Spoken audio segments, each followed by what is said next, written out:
Go ahead and call the Cumberland County Board of Commissioners regular agenda session to order on October 13th at 1 p.m. I'd like to welcome everyone here. We have a relatively full agenda today, a lot of presentations, so just want to make sure we are efficient with our time and questions and staff's time as well. At this time, I'll ask Commissioner Tyson to bring us the invocation and the pledge. Thank you, Mr. Chair. If you're all able, please stand. Let's bow our heads. Dear gracious Heavenly Father, we praise and thank you for this day. Thank you for the opportunity to come and do the business of the county. And I pray that you would be with us as we make decisions for the residents of the county and guide our steps. In Jesus' name, amen. I pledge allegiance to the flag of the United States of America and to the republic for which it stands, one nation, under God, indivisible, with liberty and justice for all.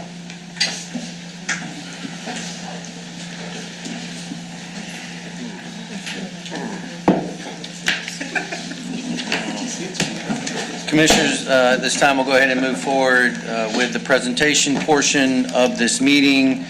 And we'll start with Alliance Health Update, County Manager Greer. Yes, I'll turn this one over to Heather Skeens, Assistant County Manager, to present and introduce our Alliance staff members.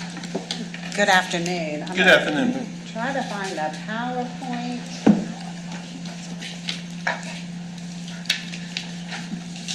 Whoops, wrong one. Lisa's going to come up here.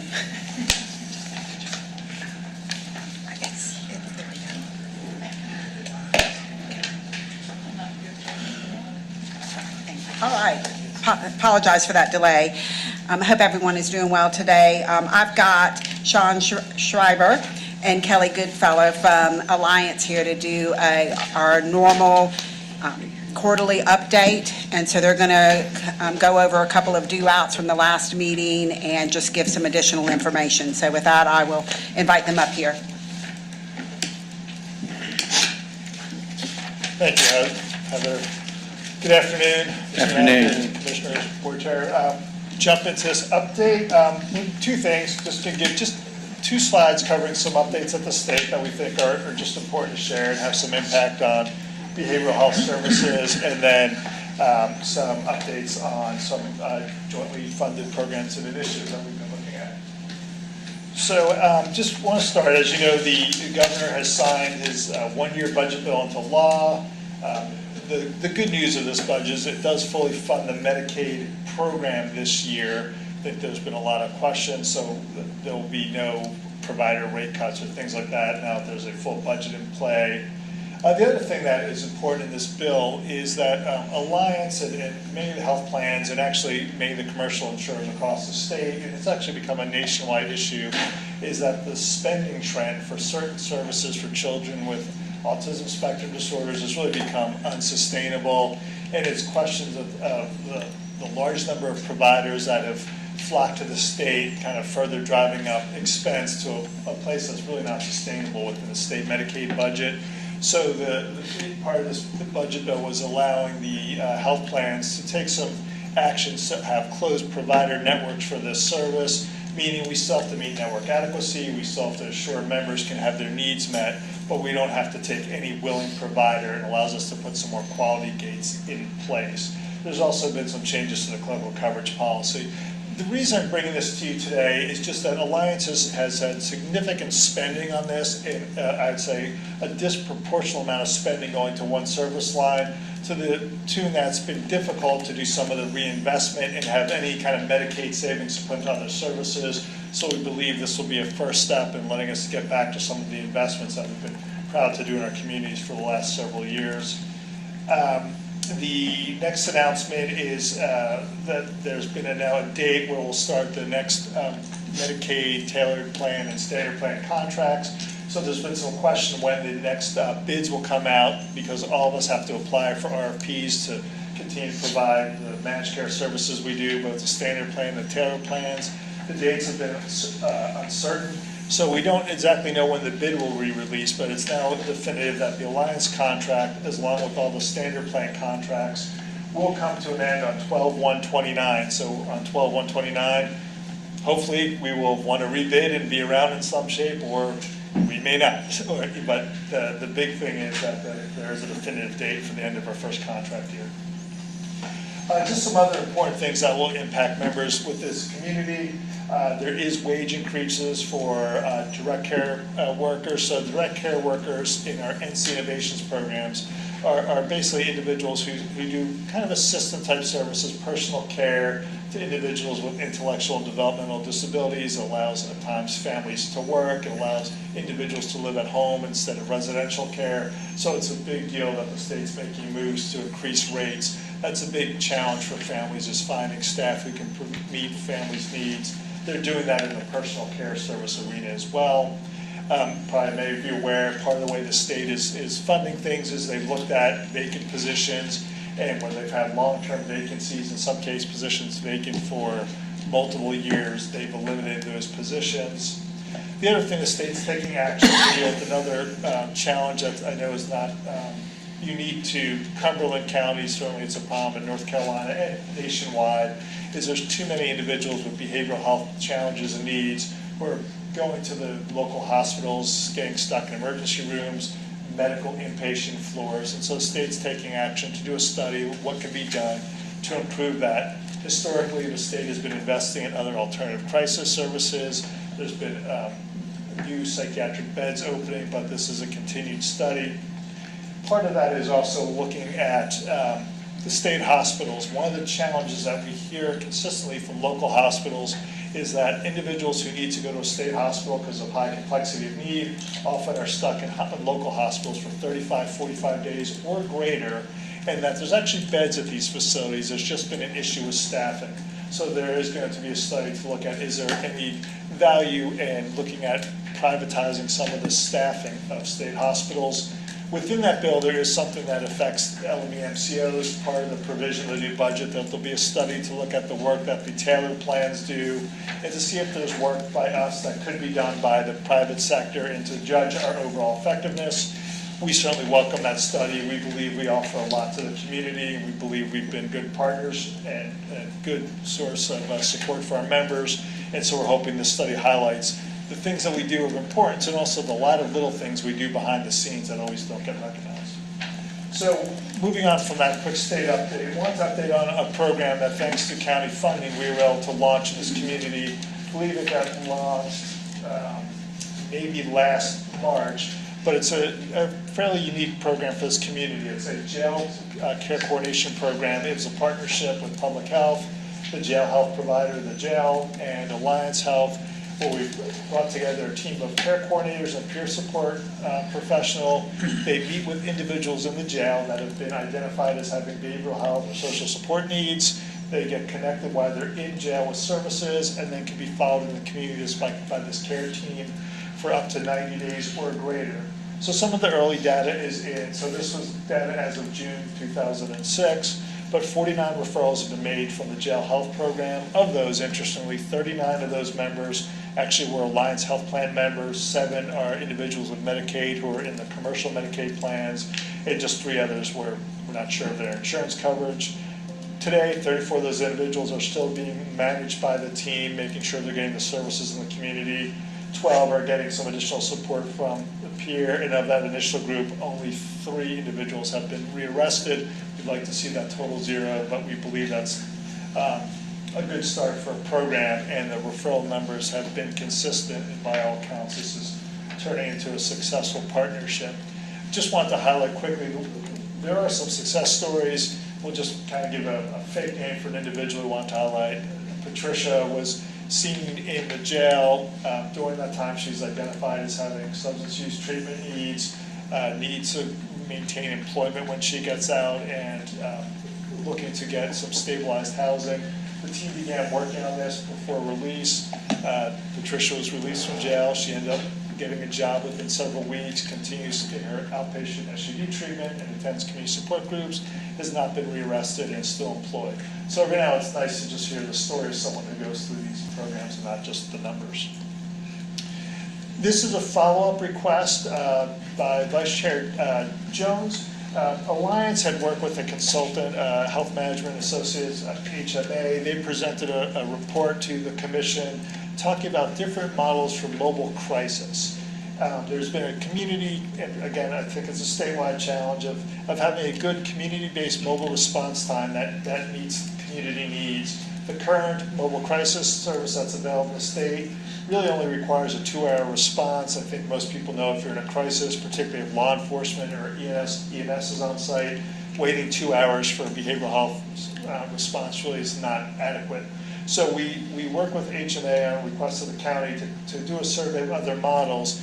They presented a model that would build upon the community's CIT, or Crisis Intervention Trained Police Officers, where you would have a licensed clinician would go on behavioral health calls with the first responders. That was recommended because of the high number of military in this community and higher incidence of weapons in military towns that have been found nationally, and it's considered best practice. Vice Chair Jones had asked for just a bit more of a comparison to what was in the LA County crisis system service. Part of the program that HMA highlighted is part of that. So we put together just a small grid to compare and contrast.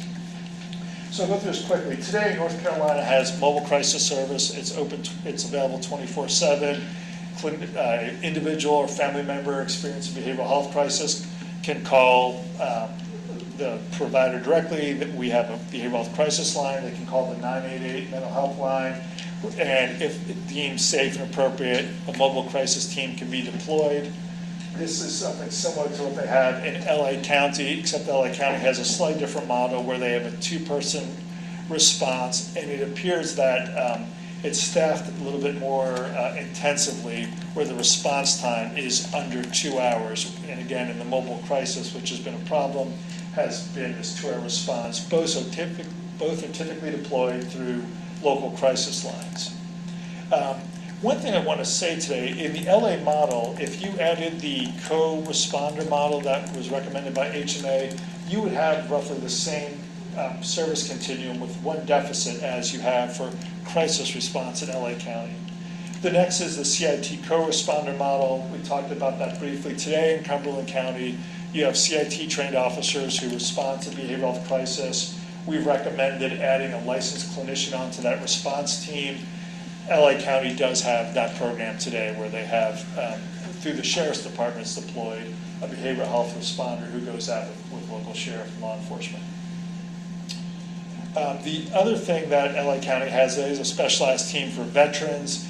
The HMA proposal suggested that in Fayetteville we would train up the clinician, and if there were law enforcement who were not experienced working with veterans, and my guess in this community most already are, but that team would be able to serve dual purpose, so they could serve the general community, but also serve the veteran community. Here's one of the areas where we don't have today, although there's some legislation working to pass, that in LA County, they have a psychiatric mobile response team, which specifically goes out where they believe that someone needs to be placed on involuntary commitment. Typically, that takes place today. Law enforcement pick people up. They can bring them to a crisis facility. Most often, it's probably the Cape Fear Emergency Department. The person's evaluated to see if they meet criteria. If yes, they're held until they can be placed and get a second evaluation. In this model, the first evaluation is done in the community. There is some legislation in North Carolina that stemmed from the IRENA's law that would have North Carolina provide a similar level of service. So that's not available, but that should be coming in the near future if the state is good to enact the legislation that's been passed. So that would be a deficit today. Today, if someone needs to be evaluated for an IBC, they could go to the RI Roxy Clinic or to Cape Fear Valley. And the last thing, so a lot of these services are funded by the LA County Department of Mental Health. That's a large department, you can imagine LA County, but also Medicaid funds services in California, just like it does in North Carolina. So in the county of LA, there is a Medicaid mobile response program, which is very similar to what the county funds for the uninsured and what Alliance funds today for the uninsured in the community. So that was hopefully getting the comparison of what kind of a best practice system looks like, where we are today, and what could be built to get there. I'll pause real quickly to make sure there's no questions on that. I don't see any. If you want to go ahead. Yeah, I'll keep going through this. Sorry, wrong way. The other request that was made of Alliance was to bring back some additional financial information on the public safety answering point. I know the county and the city have been meeting to discuss having a merged 911 crisis response center line, know the current status of that, but we were asked to provide an update of what it would look like to provide staffing of behavioral health clinicians with the idea to further help in those situations, deploy non-law enforcement responses to behavioral health crisis as part of the community's effort to make sure law enforcement can be focused primarily on their core responsibilities, and when there's any other assets that could deal with behavioral health issues, they're deployed. A practice for doing that is by having 911 clinicians in a call center. Alliance has piloted this approach in the city of Raleigh's call center. To date, they still get about only 60 or 70 calls coming to those dedicated clinicians. But what we have noticed is in the times when those clinicians aren't there, we're getting a lot more of those calls rolling over. So I think it's maybe the hours were there, but we get almost another 200 calls that come from 911 to the Alliance call center since we started that project. We've done a kind of update with modern staffing costs. We have 3 clinicians, supervising support, technology support. It's about an annual budget of $700,000. Again, the goal of this is to make sure whenever callers call 911 and it's a safe situation, they can be transferred to a clinician, either can de-escalate or put in a non-law enforcement response. This would work in concert with any of the responder programs in the community. And I believe, just to make sure this is my last, one of the last takeaways from the last meeting, there was a request if there was clinicians embedded in the 911 call center, would that be a duplication of the post-overdose response team or the PORT program that operates through EMS today?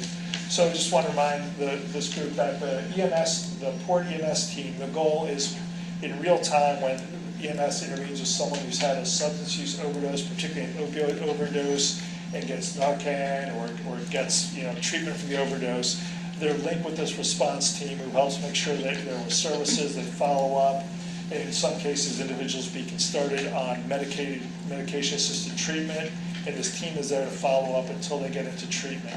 So there's nothing that the 911 clinicians would do at a call center that would really replicate. They can certainly recommend though, that program that this program be deployed if needed. And my last part before I turn over to my colleague, Kelly Goodfellow, we are here today asking the commission to consider allowing Alliance to use $300,000 of county funding to support some outpatient psychiatric services delivered in the community by a provider called Best Day Psychiatric Services. Today, by far in the community, Cape Fear Valley Health Services is the largest provider of psychiatric services to both the Medicaid population and the uninsured population. We want to make sure that they're not the only one dealing with our population. We do have several psychiatric practices that take individuals on Medicaid. One of the challenges of a group such as this, where they only provide these kind of outpatient services, they have no way to offset the cost of psychiatric care, which is very expensive. Employing psychiatrists really and prescribers exceeds the Medicaid rate. The county has given funds to Alliance to help support some of the operations at Cape Fear. We're asking for some dollars to have another option for the uninsured and to help offset some of the losses for this group so they can continue seeing our Medicaid clients. So that is my update. Be happy to take questions. Did you have something still?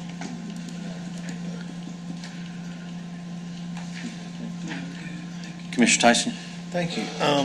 Mr. Chairman, just have 2 questions. First one revolves around the embedded clinicians and the piece. I appreciate you getting that information back. It's very timely with the conversation we're having. And not to get too far in the weeds on this, but in terms of, you had mentioned that the clinicians would be basically taking an assessment of certain calls that came in and then making a decision on response. And my question to you is, who would be the ultimate decision maker on that? Would that rest and that authority rest with the clinician, or would it rest with law enforcement, or is it a co-equal power that they would have? I'd say in the Raleigh arrangement, the command center, the professionals who run the call center they've come up with protocol that we've consulted on, but ultimately they make the decision when they want to send law enforcement, EMS, or do they want to send the call to us. Again, we've provided some consultation, some additional screening questions that could be asked, but ultimately we feel the liability primarily is public safety first, and so we defer to the public safety professionals, and then they come to us second. And then second, Mr. Chair, the 300 you're asking for today, do you want us to appropriate that out of the current fund balance that we have, or are you asking that to come from another source like general fund dollars? I'm going to let my colleague, our CFO, Kelly Goodfellow, answer that question. Yeah, if you, I'll have a financial update. Oh, okay. When there's no more questions, I have a financial update, and I can certainly jump into that right now. Thank you, Mr. Chair. We've got one more question, Commissioner Patel. My question is the same as Commissioner Tyson's. It should be fund balance based on the financial update. Thank you. Okay. Kelly, if you'll go ahead. Good afternoon, Kelly Goodfellow, Chief Financial Officer with Alliance. So I do want to wrap up this presentation with a small financial update. The expenses I'm going to show to you are fiscal year 26 unaudited numbers. We may have final provider billing over the next couple weeks, and so don't expect major changes, but just want to have that caveat. I will show projections with and without the PSAP program and Best Day Psychiatry, so you can see the use of the fund balance, because we are requesting that the fund balance is utilized. And previously I had messaged that funding would need to be restored in fiscal year 28, and that is still the same message. The amount may vary, so I want to assure you of that. Warning, there are some numbers here, but let me orient you and just kind of cut to the chase. So to the left, and I've spoken about this before, we broke this up into the expansion programs and the uninsured services. The expansion programs are those that the county blessed to be able to use the restricted fund balance into services into the community. I want to just remind this group that in fiscal year 24 and 25, we had very little funding. So at the beginning of this fiscal year, we ended up at $8.8 million in our restricted fund balance. So through the course of this year in the expansion programs, we've had some funding in the post-overdose response team as well as the jail liaison. If we go into the uninsured services, we have about $2.6 million for the Cumberland Recovery Response Center. We have some funding that also went into the Sally Hill property reimbursement I've covered before, the mobile crisis redesign, as well as our administrative funds. This does incorporate funding Best Day at the beginning of fiscal year 27, so you can see to the column that's marked fiscal year 27 and future years projected, you see $300,000 for Best Day Psychiatry. So again, that does incorporate fully funding that program in fiscal year 27. You also see that represented in fiscal year 28. You also see that PSAP, we have included a $700,000 amount for funding for fiscal year 28. We anticipate that it will take some time, fiscal year 27, and no spending if this was to start would not be complete in fiscal year 27. We also, under the uninsured services, estimated amount for Cumberland Recovery Response Center. And I'm sorry, that $10,000 doesn't need to be covered for the Sally Hill property reimbursement. But at the end of the day, we anticipate fiscal year 27 to be a little bit about $2.2 million in remaining fund balance. And you can see that fiscal year 28 would need to be, funding would need to be restored to be able to afford these programs. Now, if you bear with me one moment, this is just a slight variation without the funding being utilized for PSAP and for Best Day Psychiatry. So you can see all the way to the right in the expansion programs, those dollars aren't there. But the bottom right-hand corner, the projection, fiscal year 28 funding would still need to be restored. So, I went through that quickly, but happy to answer any questions. Commissioners, I think that answered your question on fund balance, where the money comes from. Okay. Vice Chairman Jones recognized. Thank you, Mr. Chairman. My question is, as I look at all of these different particular services, I would be interested in seeing, or you all can email to us, like from last year to this year, do you all have some data assessment to show exactly, I guess, the increase or decrease in services, or equation of, I guess, the outcome is what I'm trying to find out of, if the services are being beneficial. That's the nicest way to put it, like a measurement like they have at Public Health Department and also at the hospital. They can show, for instance, jail liaison, and as you were stating, we're going to be doing some you're requesting for fundings. So I would like to see, I guess, the assessment or some type of data that shows the measurements of if the services are increasing, is showing effective for the particular clients using these services, or is it a decrease? Do you all have some type of data that can show that for the breakdown of these particular services that you're providing? Yes, thank you so much for the question. So my colleague, Mr. Schreiber, just earlier talked about the data for GLE liaison, so we can package that together and send that. We have previously come to this board with the information from the post-overdose response team, so we can send that. The Cumberland Recovery Response Center, I do want to make a note that the changing dollars does not represent a change in service being provided. What it represents is that we have state dollars that we try to utilize first, and as services are provided within our community, that level and our availability of state dollars changes the amount that we need to use of the Cumberland dollars. But we certainly have information on our crisis center that we can certainly provide. Thank you. You okay with email? I guess email is fine for me. So if we can just get the impact of those programs summarized by each of the programs and the services and the impacts of them in one email, that'd be great. Absolutely. Vice Chairman Jones, follow up. Thank you, Mr. Chairman. And if you can include in that, for instance, like when the state's on here, best day psychiatric, 2026, this is how many people in Cumberland County receive your services, or 2025, so we can see that comparison, because that's really also what I'm interested in, so we can, see that impact effect. Is it decreasing? Is it increasing? That, how the clients feel about the services that are being provided. I like the clinical side of that actually shows the services to the individuals that are receiving them. Thank you, Mr. Chairman. Commissioners, anything else? Assistant Manager Skeens, does that give you everything you need, or anything else you want to add? There was a request to use a fund balance for Best Day Psychiatric Services that we would need authorization to utilize or a look at it at a different date. Do we need to move that, County Manager, move that request to a consent item if we want to do that? Yes. Board, is there consensus around moving that forward to look at this funding request for $300,000? Commissioner Patel? Thank you, Mr. Chairman. I'm in support of this. I just want to make sure for my clarification, I know we're working on our PSAP operations. The county would fund this program regardless of the outcome of that body's work currently, correct? Correct. That's for the Best Day, Yes. not the PSAP portion. Not the piece of, Yeah, It's just a $300,000 Okay, so we're for, not including for the PSAP portion for 28. The PSAP, based on work that would need to be done, we estimated that into fiscal year 28, so for the purpose of fiscal year 27. it's just- and we're not ready to make PSAP decisions, so we're just looking at the $300,000 request for Best Day that would take place next year, Best day would be fiscal year 27 this year. this year. Yep. Okay. Commissioner Adams, I'll go to Vice Chairman. Mr. Chairman, I don't have a problem with it being moved to the consent, but I would like to see the numbers prior to, and that's, I guess we moved this to Monday, but that's what she asked for, because, and I think we've got the next behavioral health update, which might have some impact on this, so before I think we take a motion to move it, is to hear that one too. And I don't have a problem eventually, because it's different monies, but I think we ought to hear both presentations and then make that decision. And from a timing standpoint, we can also look at the information that the Vice Chair has requested and make a decision next month as well. So then we'll have both decisions. Vice Chairman.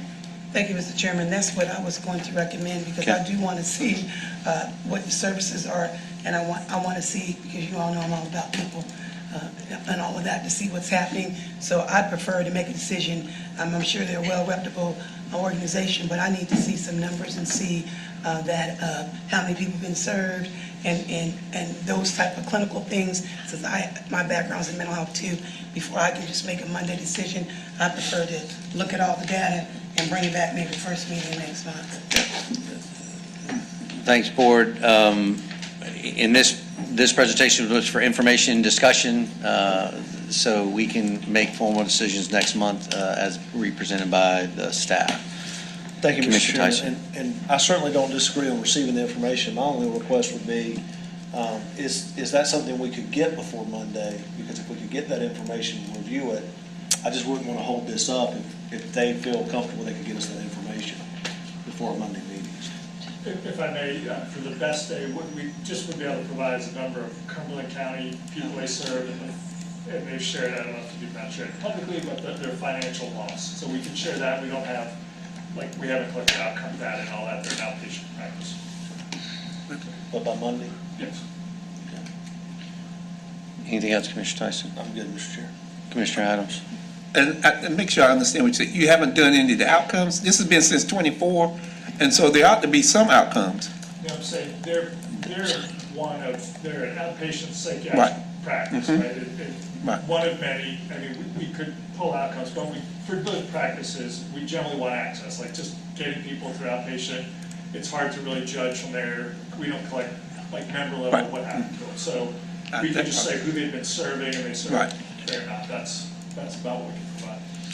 And I guess whether there's a recidivist, I mean, how many times, because you could have, I guess the numbers could be skewed, not that they skew them, but is it the same person coming through 10 times, or is it 10 different people? That's kind of the information, because I need to know the populace, because if it's the same person coming 10 times, we need to refer them somewhere else and not continue to do them here. So I guess, Yeah, if I may accept to that, Yeah. this is, because it's outpatient, Right. some people, they need to be seen 10 times, some Right. people maybe you'll see ones that have no issue. So we could give you the screen Right. count That's- and number of visits in total, but it would be hard Yeah. to say, you know, is that, you know, is The same person. the right amount?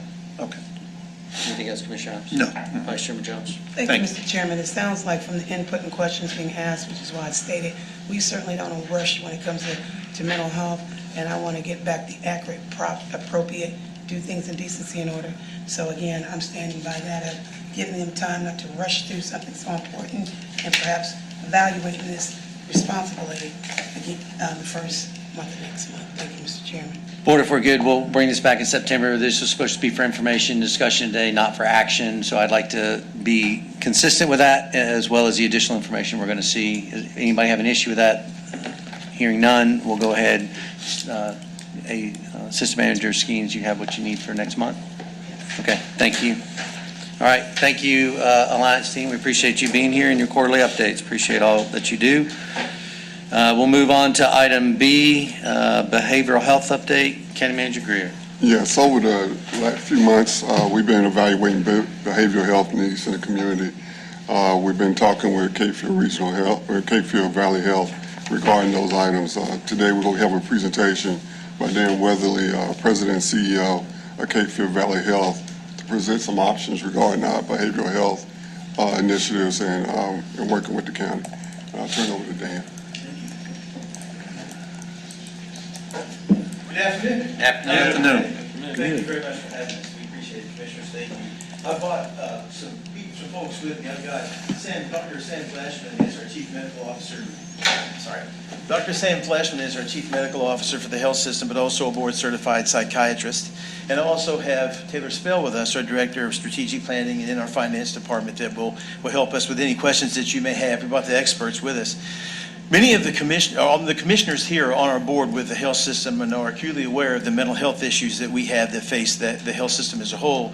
Recently, in the newest community health needs assessment, the community asked to provide what do they think the top 3 issues are for the community health, biggest issues. Number 1 at 64% was mental health, depression, and anxiety. And number 2 was alcohol and drug addiction. Number 3 was obesity. But those 2 are the top 2 issues. Unfortunately, in the health systems, there are days when we may have 30 patients in the emergency department that have mental health issues. And so what the board has charged us with, as well as the commissioners, was what are ways that we can help provide better services for our mental health patients? Because oftentimes the emergency department isn't the best environment for therapy and for care. So Clarence is from Guilford County. He helped pave the way for us. There's actually a collaborative effort between Guilford County and Cone Health with a collaborative, what they call a BHUC, or Behavioral Health Urgent Care. So think of it this way, like if you've got a sore throat, what's the difference between going to an urgent care and going right to the ED? Normally, you might think, well, I'll go to the urgent care and see what needs to be done. And they may say, hey, you're good to go. We gave you some meds. You're having a good day today. The second thing they may say is, you need to go to an ear, nose, and throat physician. And the third thing they may say is, we need to get you to the emergency department. But unfortunately, for our mental health patients, it's right to the emergency department. Normally is what happens. It's just not a conducive environment for several of the patients that we see every day. And so oftentimes you may just have someone that just lost a very close family member that's having a bad day and just needs a respite and a quiet place to go. You may have someone that needs medication adjustments and may need a little bit of a longer stay, but not necessarily an emergency department stay. And so today we'd like to talk about a collaboration that we went and toured at Guilford County and Cone. We're going to talk about a behavioral health urgent care, a facility-based crisis unit, and a substance abuse outpatient program. I'm going to introduce the program. Dr. Fleshman is going to come up and get into the details, and then I do have a few financials that we'd like to give you to kind of give you an idea of what we believe the collaboration would include monetarily in order for us to be able to do this. So, okay. This way? Okay. So right now, let's just give you an idea of what our current assets are at the hospital. Right now, the health system has 48 licensed inpatient psychiatric beds. We have 32 inpatient adult beds right behind the hospital, and we also have 16 adolescent beds. The state gave us $5 million right after COVID to build an adolescent unit because you could see a spike in the adolescent and pediatric patients that needed mental health issues right after COVID, and that is always full. The Community Health Center sees 50,000 outpatient visits. So if patients need outpatient visits, our Community Mental Health Center is over on Executive Place. Our psychiatric department in the emergency department right now is 9 beds. And again, there's usually 30 people in there, and that's just in our hospital.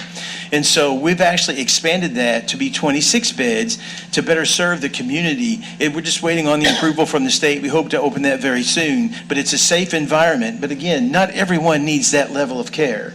And then as far as behavioral health workforce, we actually have 36 psychiatry residents currently right now and 6 fellows. And we've been very successful in being able to keep residents to help us with our psychiatry needs. So we have the resources to be able to give the therapy, but the environment in which we give the therapy is not the best for the patients, and we feel like we can do better. So the challenge that we have, and Sean spoke of this earlier, is that the reimbursement for behavioral health hasn't caught up with the need. You know, every patient that you see, you actually lose dollars on for those patients. And so it's tough for us to continue to build upon that service line with the financial outlook on that. So for us, there's a growing demand across the lifespan of both geriatric, adult, and pediatric patients. Of course, 30 beds in an ED, that's a lot of beds taken up. And so there's overcrowding in the ED with patients in that don't necessarily need to be there. There's gaps in crisis of care. Our feeling is if someone can walk into a facility that's not necessarily an ED, I mean, think about it, got sirens going, all that sort of thing, where it's more welcome, you're going to have access to care earlier. And oftentimes people won't wait until they're in crisis. When they're in crisis, that's where you can end up with some homelessness issues and other ways that the county may need to help with those folks. We can try to do that before they get into crisis. And then also just fragmented services. So a centralized behavioral health treatment hub to improve access, coordination, and continuity of care. So with that, I'm going to introduce Dr. Sam Fleshman, who will go through these slides with you, and then we'll talk some about the financials. Thank you, Dan. Good afternoon. Afternoon. Hope you all doing well. So just to talk about this, and I think Sean outlined what's going on in our state and in our community, and Dan as well, about the tremendous need for behavioral health services and what happens in our health system every day in our emergency department and what happens to these patients. And the biggest challenge for patients suffering from behavioral health is how fragmented, and as much as Alliance has tried to create a seamless network of care, it's still a fragmented system to try to do that. And that's true across the country. It's not just here. But so there's always effort to try to make a more seamless, array of services to do that. And we continue to all work together in this community to do that together. But this is an opportunity to try to develop more of an integrated solution along with that. And so this is what the BHUC talks about. It's a centralized behavioral health campus that we could have. We'd have a coordinated campus for what's called behavioral health urgent care, facility-based crisis, and a substance use intensive outpatient care unit. And as much like Dan discussed, behavioral health urgent care is kind of like an urgent care that specializes in behavioral health needs, where patients could come in any time of the day, 24/7, and go into that unit and get screened, triaged, and referred. Some folks may come in, just need a prescription, might need some brief, triage and referral for other services, but some of those folks may need to stay a little longer than that to help deal with their crisis. And the idea is that this would be a unit where someone could stay for up to 24 hours. In our process, again, to be a walk-in crisis, it'd also be for children and adolescents as well as for adults. And with the idea that we'd have at least 10 adult beds and up to 6 child and adolescent beds for crisis stabilization. And in that, while you'd have people there, you'd have rapid stabilization, you'd have, again, all the licensed professionals that you would typically think about having a provider, nurses, therapists, social workers to help you provide those services, and then help people stabilize if that's appropriate, or if they're not that, then we connect them to the appropriate level of care. Or if they need a higher level of care or need to stay longer, we would do that as well. But this is for a short-term observation up to 24 hours. If after up to that 24-hour period, we make a determination, that person may need to stay in some sort of facility-based crisis unit a little bit longer. And that's typically what the next level of care is on this facility, which is facility-based crisis. Or people may stay up to 8 days, where they could stay longer term to deal with their crisis, or as things destabilize, they may need medication management, may they need for therapy, they may be taking recovery from their substance use issues, or both, which many times folks do have both issues ongoing to deal with that crisis and stabilization along with therapy and recovery. So that's kind of the facility-based crisis unit, again, from 24 hours up to 8 days. That we would provide that, and that'd be for, and again, the same kind of providers that you would have, similar to the BHUC, are the same kind of providers as well. So those are kind of again, just to summarize that, it's kind of screening, triage, referral. You could go into the BHUC for up to 24 hours, and then if people needed to stay longer there, they could go into facility-based crisis. Anytime along the way, though, again, folks could be referred out for outpatient treatment. If they needed a higher level of care and need to come to our inpatient psychiatric unit, they could be transferred to the inpatient psychiatric unit, wouldn't have to go to the emergency department. We could really, integrate all those services in a seamless way, as well as integrate follow-up care. And then lastly, this thing's kind of touchy, is that we would like to also see some sort of substance abuse intensive outpatient services. Many of these patients that come in crisis do have substance use issues. They need some sort of place to, after subacute detox, need some sort of follow-up longitudinal care with the idea of longer-term treatment. And so a SIOP is something that's not well supported in this community, but it's something that's strongly needed. We do have some residential treatment programs, but as far as a program like this would be I think a big help. And again, it's structured treatment and recovery program. And the idea behind this is you'd have licensed therapists that would be running these programs. Typically, it's a program that runs for up to 6 weeks, and they have 3 meetings a week with the patients. Up to 12 patients in each session, and runs for 6 weeks for 18 sessions, and work that. And it could work with a lot of people in this community, including the military community and dependents as well. So it's, again, this would be a more adult-focused 6-week program, outpatient program. So that's kind of the summary of the things that we learned in our trip to Greensboro, and things that we think would be very helpful here in a much more integrated model. And again, for us, and Dan already talked about, we have a large behavioral health service line as the health system. We are the safety net health system, and we love to do that. That's what our mission and our vision is, and what we aspire to do. And we like to provide that integrated services. We want to take care of the patients in the right setting at the right time with the right type of care. And right now, what we see happening in our emergency departments and patients on the medical floors and across the health system is we can't always do that. And we see this as an opportunity to maybe meet people that would be better for them and the kind of services that would make us feel more better about what the kind of care we're providing. And I'll turn it back over to Dan. Thank you. Thank you, Dr. Flashman. So, the Community Impact is a coordinated behavioral health campus that delivers lasting benefits for the patients, public safety in the Cumberland County community, increase access to care, earlier intervention, improve patient outcomes, lower EMS utilization, reduce emergency department boarding and costs, and strengthen public safety partnerships. And again, for information, we've got some numbers here. These are preliminary numbers. We would still need to work through some of these, but just wanted to come and give you an idea of what we've been. We used to have services at Roxy, so we're kind of using that as the proxy of how we're coming up with the numbers, but also when we're visualizing a facility, what would we use there? So, on the financial considerations, it's a collaborative funding model, and it would include initial operating investment. We have preliminary financial projections, shared staffing and facility resources, county health department collaboration opportunities, and a long-term value through reduced costs for hopefully the county and for the health system. So for the behavioral health urgent care, again, this is the 24-hour, right? The 24-hour urgent care. Basically, we talked with Sean, and Recovery Innovations, they see about 196 patients a month. Conservatively, 53 patients that we see in the ED easily a month could go there. Again, this is very conservative. So about 249 patients a month. So if you look at that, that's about 8 patients a day. So if you use 8 patients a day and annual visits of $29.20, and the net patient revenue is about $614 a visit, what I'm going to be showing you is 8 patients a day, 12 patients a day, and 16 patients a day. So you can see what that looks like. We do believe it would be utilized much more if people feel like they can go somewhere and get the help rather than coming through the emergency department.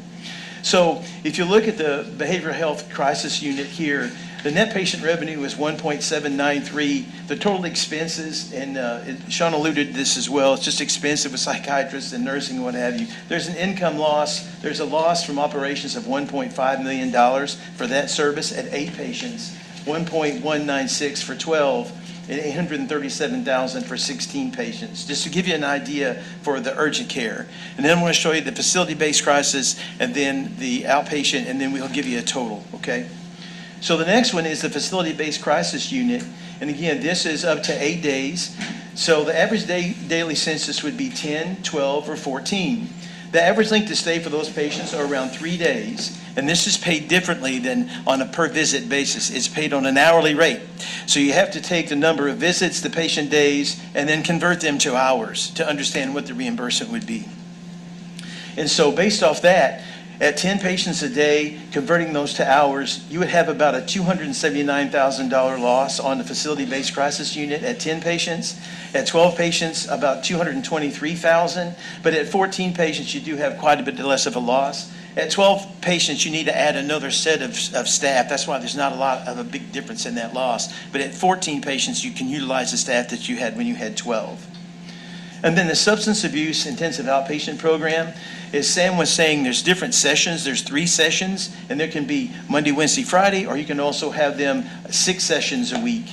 So there's one scenario with 12 patients. The duration of the program is 6 weeks, and it talks about the annual participants, and then of course that doubles if you have 6 of those instead of 3. And that ends up being, on a 3 session per week, is about $413,000 loss. At 6 sessions per week, about $363,000. Again, not a big difference because you need a whole new set of folks for that those different sessions. So total, you have behavioral health urgent care of 1.5 subsidy, a facility-based crisis unit at $279,000, and a substance abuse outpatient program of $413,000. So it's about $2.2 million, and we feel like this is kind of worst case scenario and trying to go through the numbers that we've seen and also the patient visits. So we took kind of the worst scenario of each one of the 3 different areas there. And so the opportunity for collaboration, we welcome this opportunity with Cumberland County and the health department and community stakeholders to help for a sustainable coordinated behavioral health solution. We feel like we can align healthcare, public safety, and community resources, leverage existing county health department resources and staffing where appropriate, strengthen coordination with the behavioral health continuum, expand timely access to behavioral health services, and deliver better outcomes for individuals, families, and community. And just a real quick story I can tell you personally. I was rounding in the emergency department, and there was a young man. It was on a Friday afternoon. This has been several years ago. It's how it stuck with me, though. Very well-spoken young man who basically came in and said, listen, it's Friday afternoon. I'm going to go out tonight, and I'm going to find drugs. And I feel like I'm very weak, and I need help. And then he said, would it help if I told you I was going to hurt myself? If I told you I was going to hurt myself, would you keep me here? Because I just don't want to be out there tonight because I know it's going to go badly for me.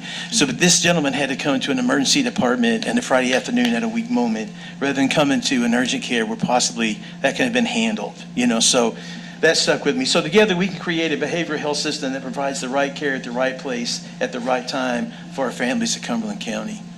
So that kind of ends our presentation. Be glad to take questions. Yeah, and I'll open it up to the commissioners first.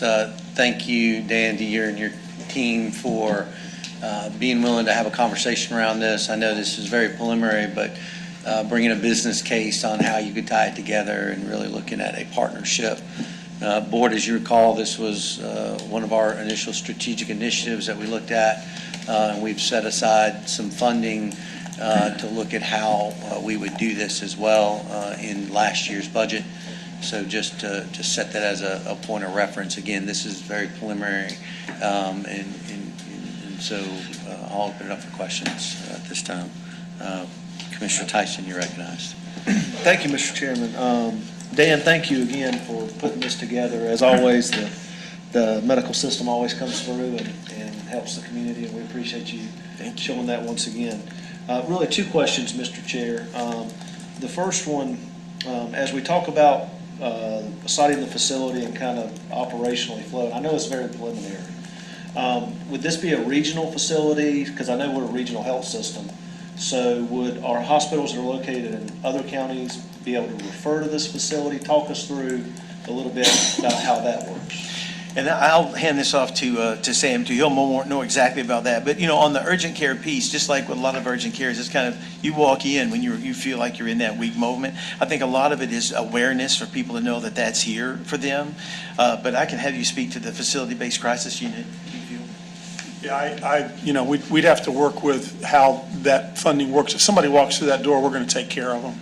And that would be what we do. Taking transfers from outside would be something that'd be unusual. We'd have to work through that, and we'd have to I'd talk to Sean and other people about how they might fund that from other counties or other folks if we were going to do that. But it'd be for this region, but it'd be for anybody who walks through the door for sure.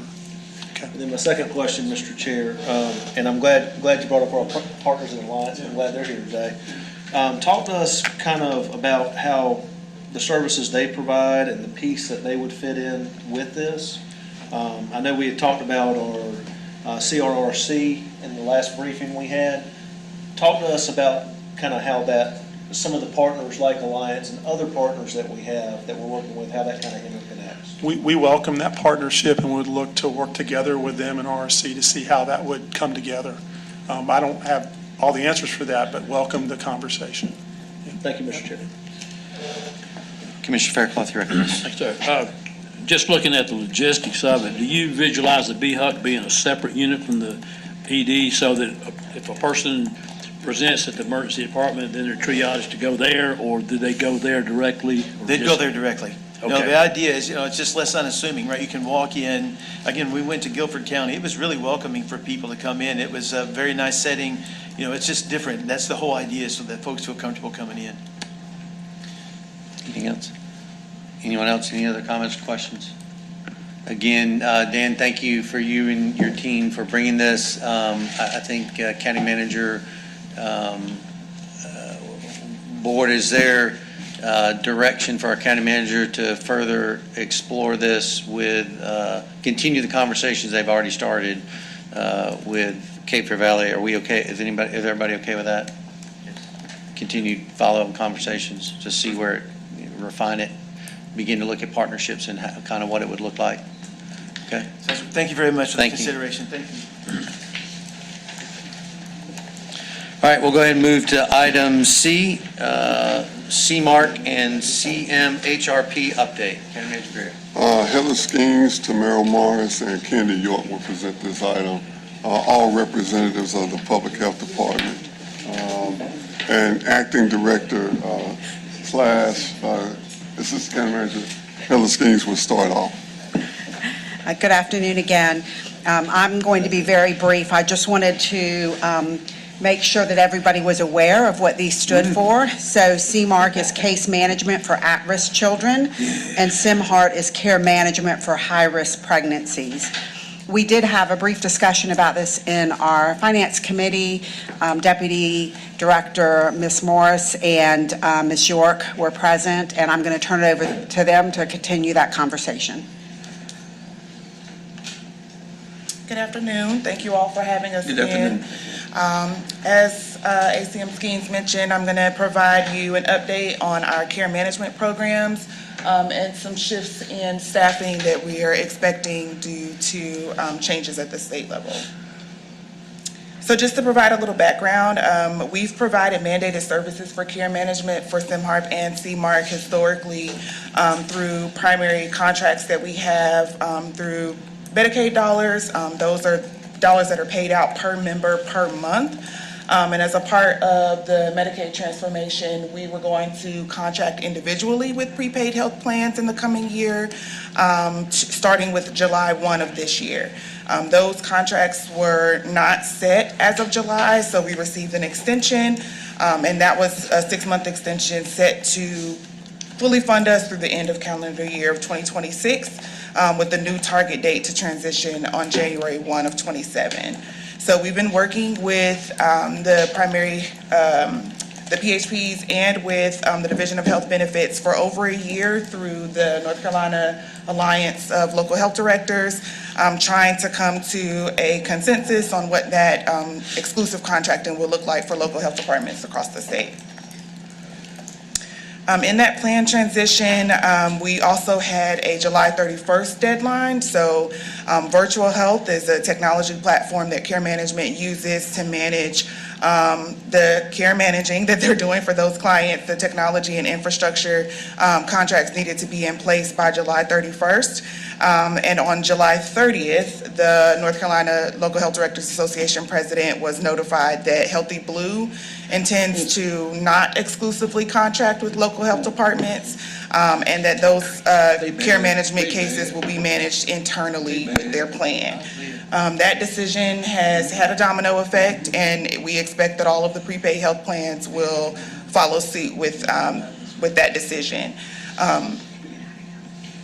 Yes, and so United Healthcare as well. So, and those are two of the larger prepaid health plans, and so their decision has really affected, and like I mentioned, a domino effect with these other plans. There are plans that have been vocal and advocated for us across this process in this over year time, but likely will need to follow suit in that capacity. And I can pause. Yeah, just as a point, Healthy Blue is Blue Cross Blue Shield. Correct. Okay, and then United Health.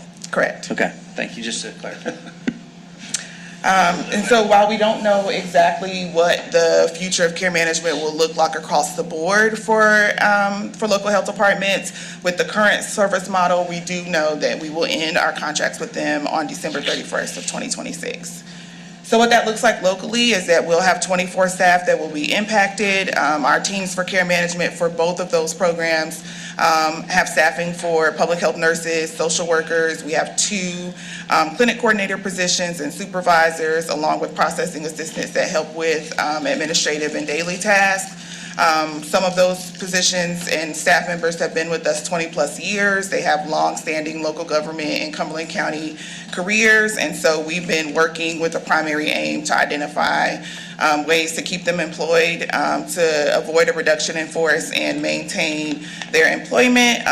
Our vacant position list has been reviewed thoroughly along with our business officer, Candy York, and our leadership team, and we initiated a survey that we sent out to staff to kind of level set. We had a set meeting with them to provide them with the information that we were aware of and to ask for their feedback on where they had interest in based on the vacancies that we had identified. What this looks like for the budget is that for the care management for at-risk children has a total budget of $1,067,421,000, for that program, and then for high-risk pregnancies, the total is 1.7.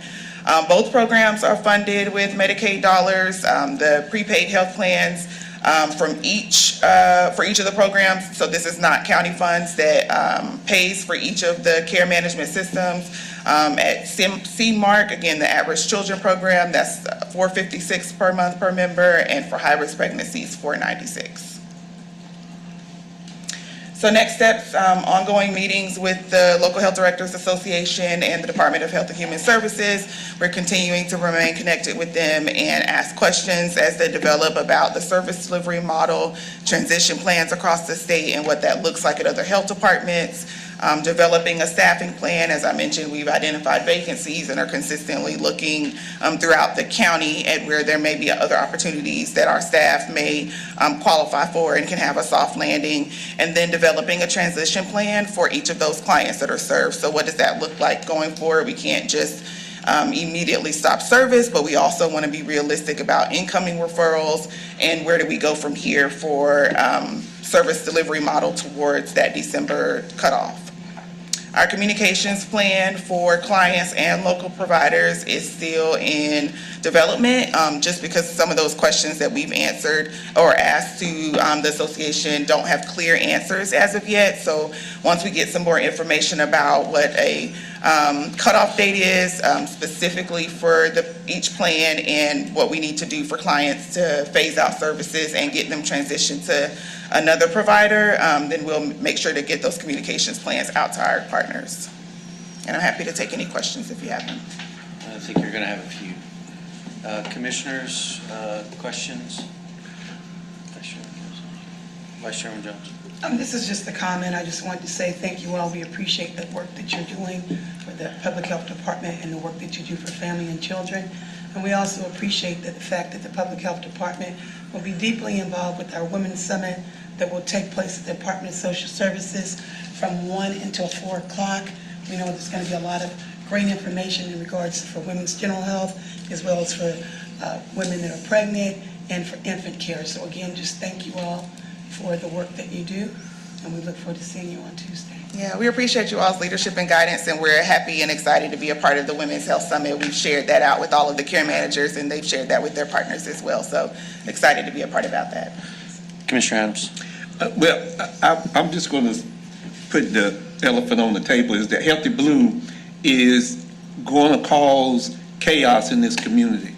They've already done it with our providers that on the DSS side, where they've cut funding, they are not paying them. Half of them about to go out of business because they're about to go bankrupt because they ain't paying them. This communication piece needs to be done earlier than later because these folk gonna blame the county, but it's gonna fall on the back of Healthy Blue. And so I think it's important for us to start that communication piece now. We're already doing it with the staffing so that they know this is not the county doing this. This is one of those mandates that came down. But I'm gonna tell you, and I don't know if y'all have dealt with it, just call your health over at the DSS side of it, and they will tell you the problems that Healthy Blue is creating all across the state, but especially here in Cumberland County. Thank you, Mr. Chairman. Commissioners, other questions? So a couple questions from the chair. Assistant Manager Shaw, any impact within the Medicaid dollars that flow through? So we're going to be doing our budget amendments halfway. It's about $2.4 million adjustment we're going to have to make. Yes, I'll let our business officer, Candy York. Candy York and I have been discussing that. Well, I'm just directing it to you because I look to you for the money. Yes, we've been talking, I want her to. Okay. Okay. As far as these dollars, once the actual expenses around the program end, of course, we will not incur any additional expenses. So we plan to receive the funds all the way through December 31st, which will cover the expenses. These programs do have a small amount of fund balance related to them, so if any expenses are incurred past the amount of funds that we receive for this fiscal year, we would have to look at that as an option. Okay. Anything else to add? Did that answer? Yeah, I just want to make sure. Yes. I know you are thinking about it, but I wanted the board to hear the steps. And so I think it would be important, County Manager or ACM, or Assistant Manager Skeens, that the level of this, because the impact, financially, the impact on our employees, the comms plan that you heard Commissioner Adams, I think it would be important that we receive monthly updates on the action steps that were happening, and we can either roll it into the monthly reports in here, or, it'd be helpful to get back from y'all's team on where we are monthly so we can understand the impact of that. Board also, I dug into this a little bit more I'm going to frame a letter to our delegation to make sure our delegation is clearly aware of it, as well as back to DHHS, because I believe the way this has been handled is not, is extremely impactful for communities like us. Have extreme concerns around the high-risk pregnancy piece. And I know we have members on this board that have been through that directly. And that we have a higher risk of pregnancies across the state in this community than others. And so there's just a lot of things that I think this is coming at us last. And I think with Blue Cross Blue Shield falling and United Health, everybody else is going to follow suit. And I believe it could have been handled a lot differently by DHHS because it feels like they're just rolling it up into the, into the providers. I think it could have been handled better from a role at DHHS level and decisions they made. And I think our legislators need to understand the impacts it is specifically having on communities like us based on the levels of at-risk children that we have and the levels of high-risk pregnancies that we have. So I think that's my questions or comments. Commissioner Adams, you're round two. Yeah, thank you. And I guess I'm off my tirade now, so that'll be good. Well, I helped you. But, and I guess it's to the manager as well as to the health department. These 24 people are real people who have lives, who have families, and I see that we're talking about looking within Cumberland County. I think we got to put a big press on whatever we do, that we got people who served us for 24 years, to be able to make sure that there's a soft landing or that we've got something for them. And we can't wait for December for that to happen. I mean, if it's going to end in December, I don't have a problem pulling my people earlier than December if they can be moved. But I think we've got to look at taking care of these folk who've taken care of this community for a long time. And so we have to look somewhat outside Cumberland County or whatever.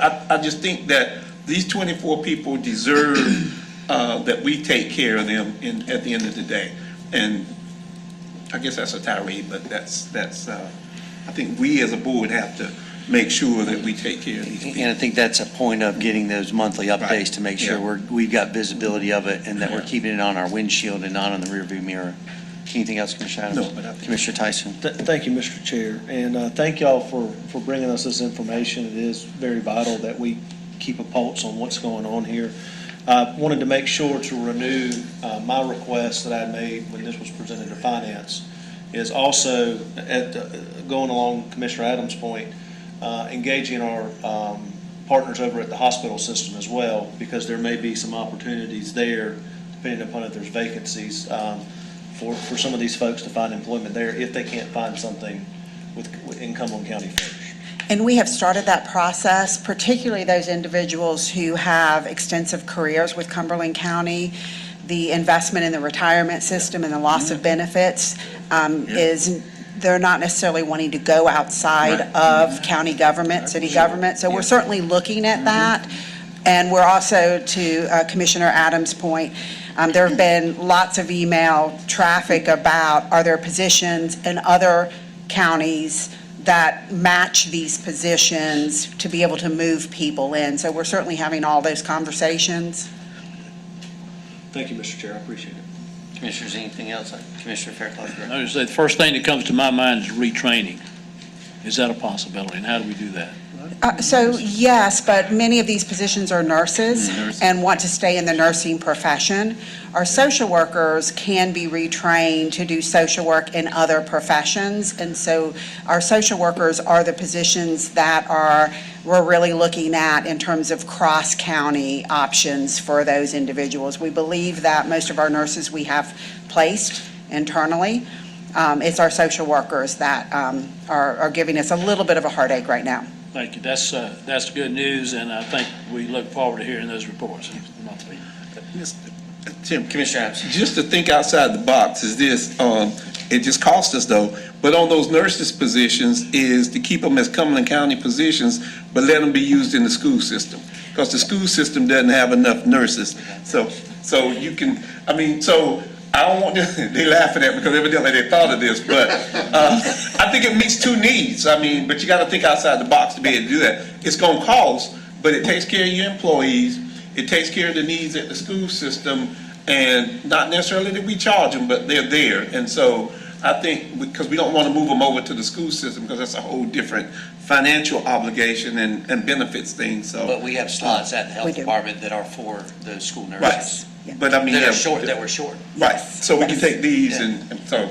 Okay, so y'all have evidently thought of that. Commissioner Everybody shaking Adams, their head. you're on it. All right, I'm just, you know. ACM Adams.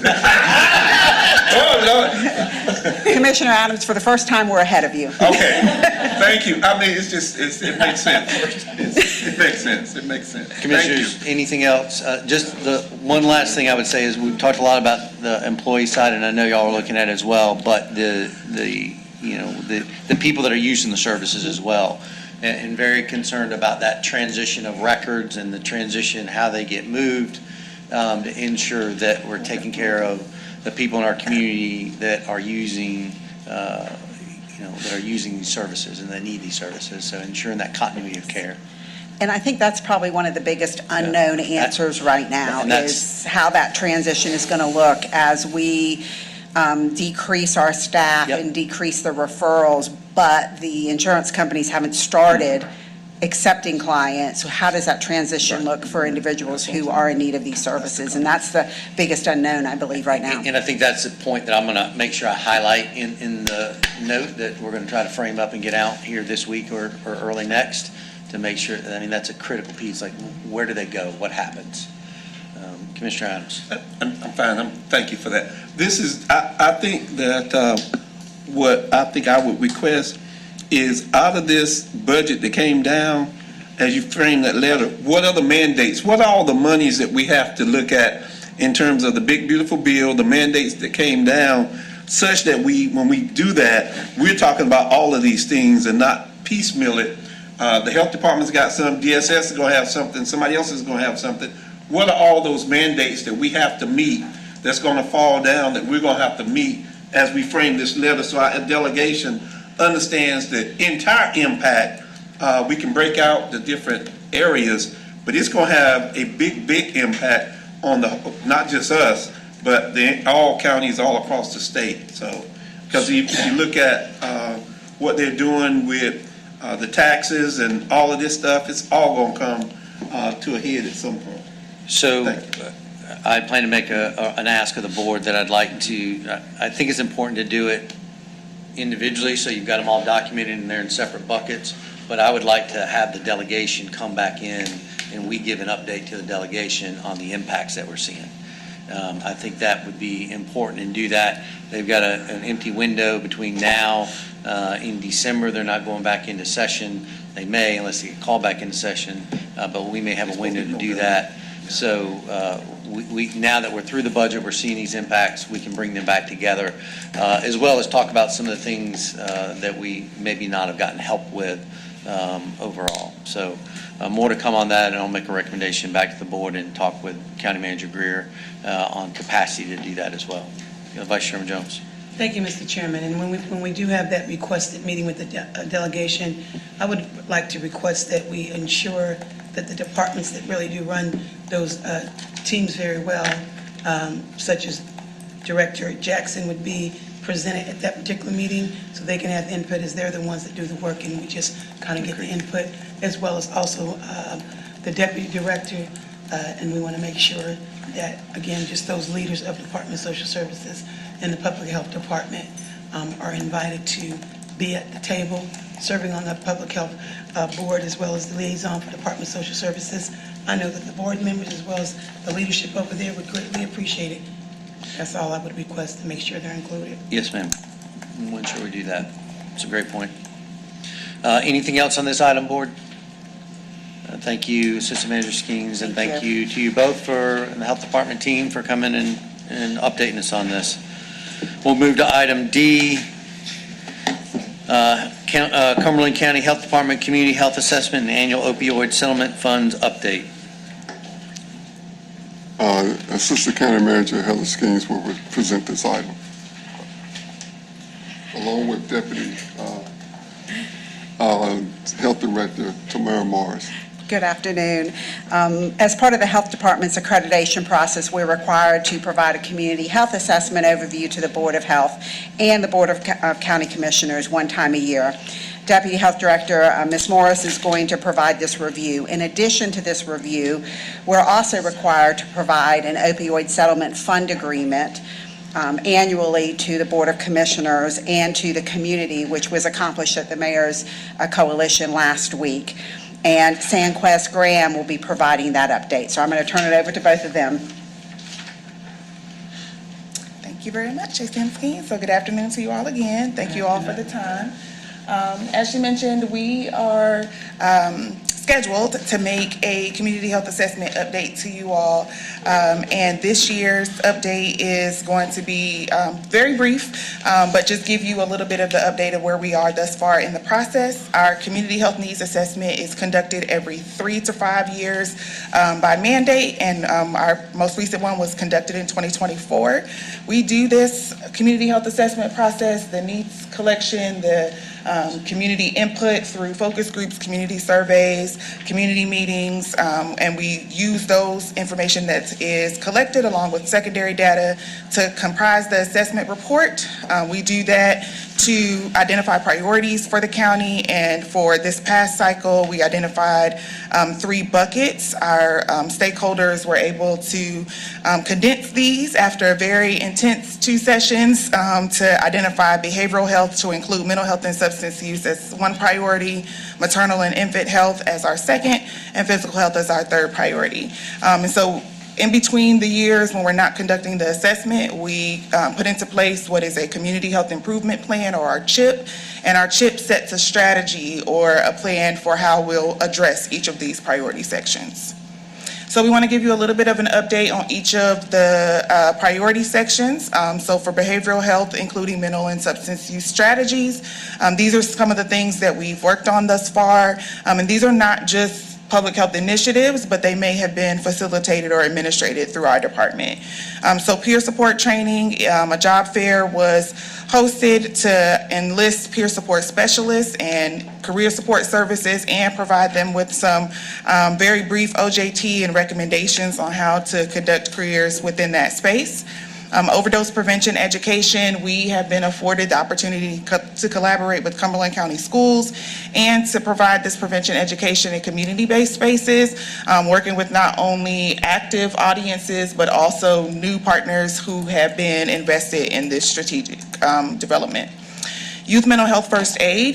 So a lot of mental health first aid has been offered across the county, but youth mental health first aid not as frequently, and we were able to get facilitators trained to offer this within community and continue to work with our coordination partners. So there's a task force and a team and a collaborative for almost each of these, but the Cumberland Fayetteville Opioid Response Team is our longstanding opioid response collaborative with members from our Health and Human Services spaces, but also from holistic treatment and hospital providers as well. And then our SIM task force is a crisis collaborative that works with our mental health and substance use nexus and helps on providing them with that coordinated care and support. For our maternal and infant health strategy, you'll see that the efforts are vast. There's a network of programs that we've tried to track and always provide conditions to support. So this ranges from across clinical to our collaborative connections, our support of external entities that may have community-based or home visiting-based programs. And so making sure these strategies are addressing the perinatal period has been a priority for this strategy. Not only having support and services for those that are in prenatal or postpartum stages, but also preconception and interconception as well. Collaboration between our partners is a huge effort. So through Public Health's reigniting of the Breastfeeding Coalition and ensuring that that is a community-based approach, we've been able to grow out this effort as well as our perinatal task force. And so both of these groups have been collaborative efforts that have been strengthening the connection between community-based services, home visiting, and clinical-based care. And then our physical health strategy. This strategy is a little more expansive now than primarily expected from the stakeholder group. So we've expanded the access and information for our primary care health services. The information provided in our scorecard or like our tracking system for the CHIP is now includes information from Cumberland Health Net, Stedman Way, and our community outreach events. So things that you'll see advertised about our prevention education, our policy development, or our partnerships can all be a part of the physical health strategy and report outs. In the prevention education bucket, we wanted to highlight some of our more unique approaches thanks to the efforts and recommendations and funding from you all. So our Healthy Conversations efforts is a commissioner-funded and recommended effort through our barber system that is providing education with laypersons, local barbers and salons. Their efforts have been collaborative through other programs, so we're trying to find ways to tie together the content from these various programs. Our men's health bruncheon comes in host from our Healthy Start program, which is a maternal and child health initiative, but also partners with our Healthy Conversations to identify men and fathers to participate in this men's health bruncheon and to identify resource support and allocation of services for those men in that program as well. A Matter of Balance is an opportunity of falls prevention and senior-based services, and then continued nutrition education is also offered through our WIC program as well as our health education division. And we're excited about new nutrition education that we'll be able to start and track and support through our breastfeeding peer counselor education program and supplemental funds that we've received for WIC.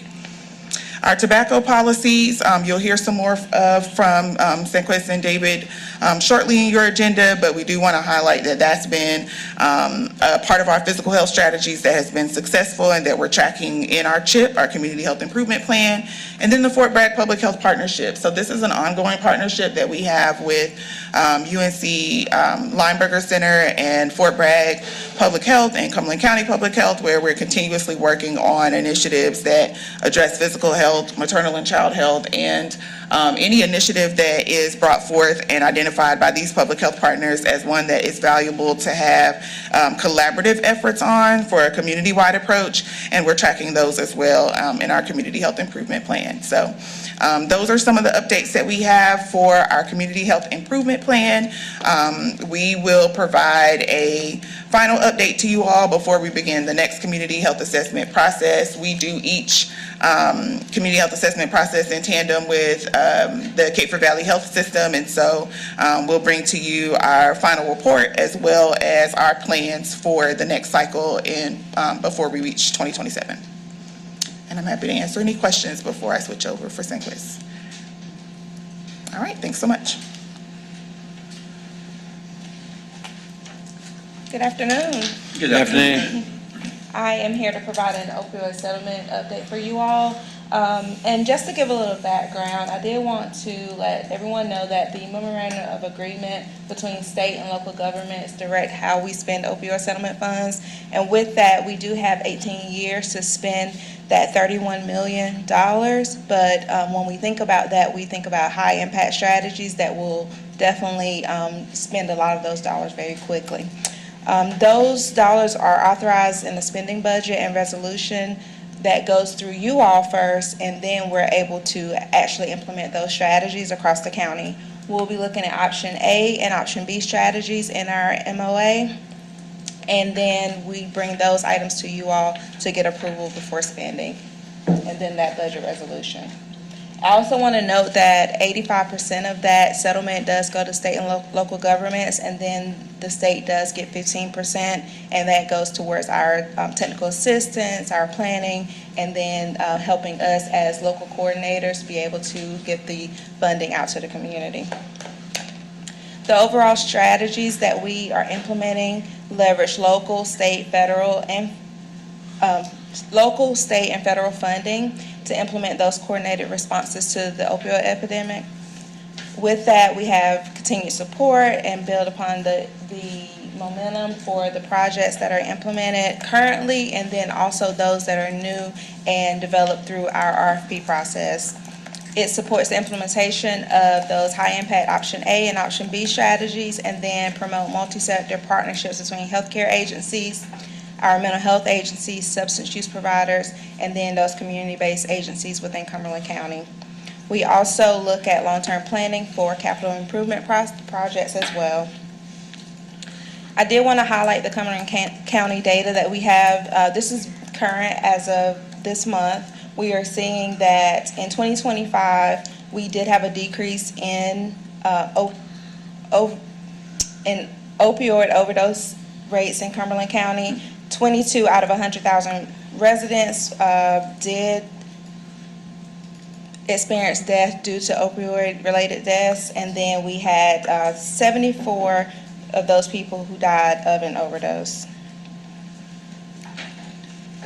In our first round of funding, we were able to fund projects across the spectrum, everything from recovery support to recovery housing, recovery support services, our criminal justice system programs. We were also able to fund projects with North Carolina Harm Reduction, where we were able to implement syringe exchange programs.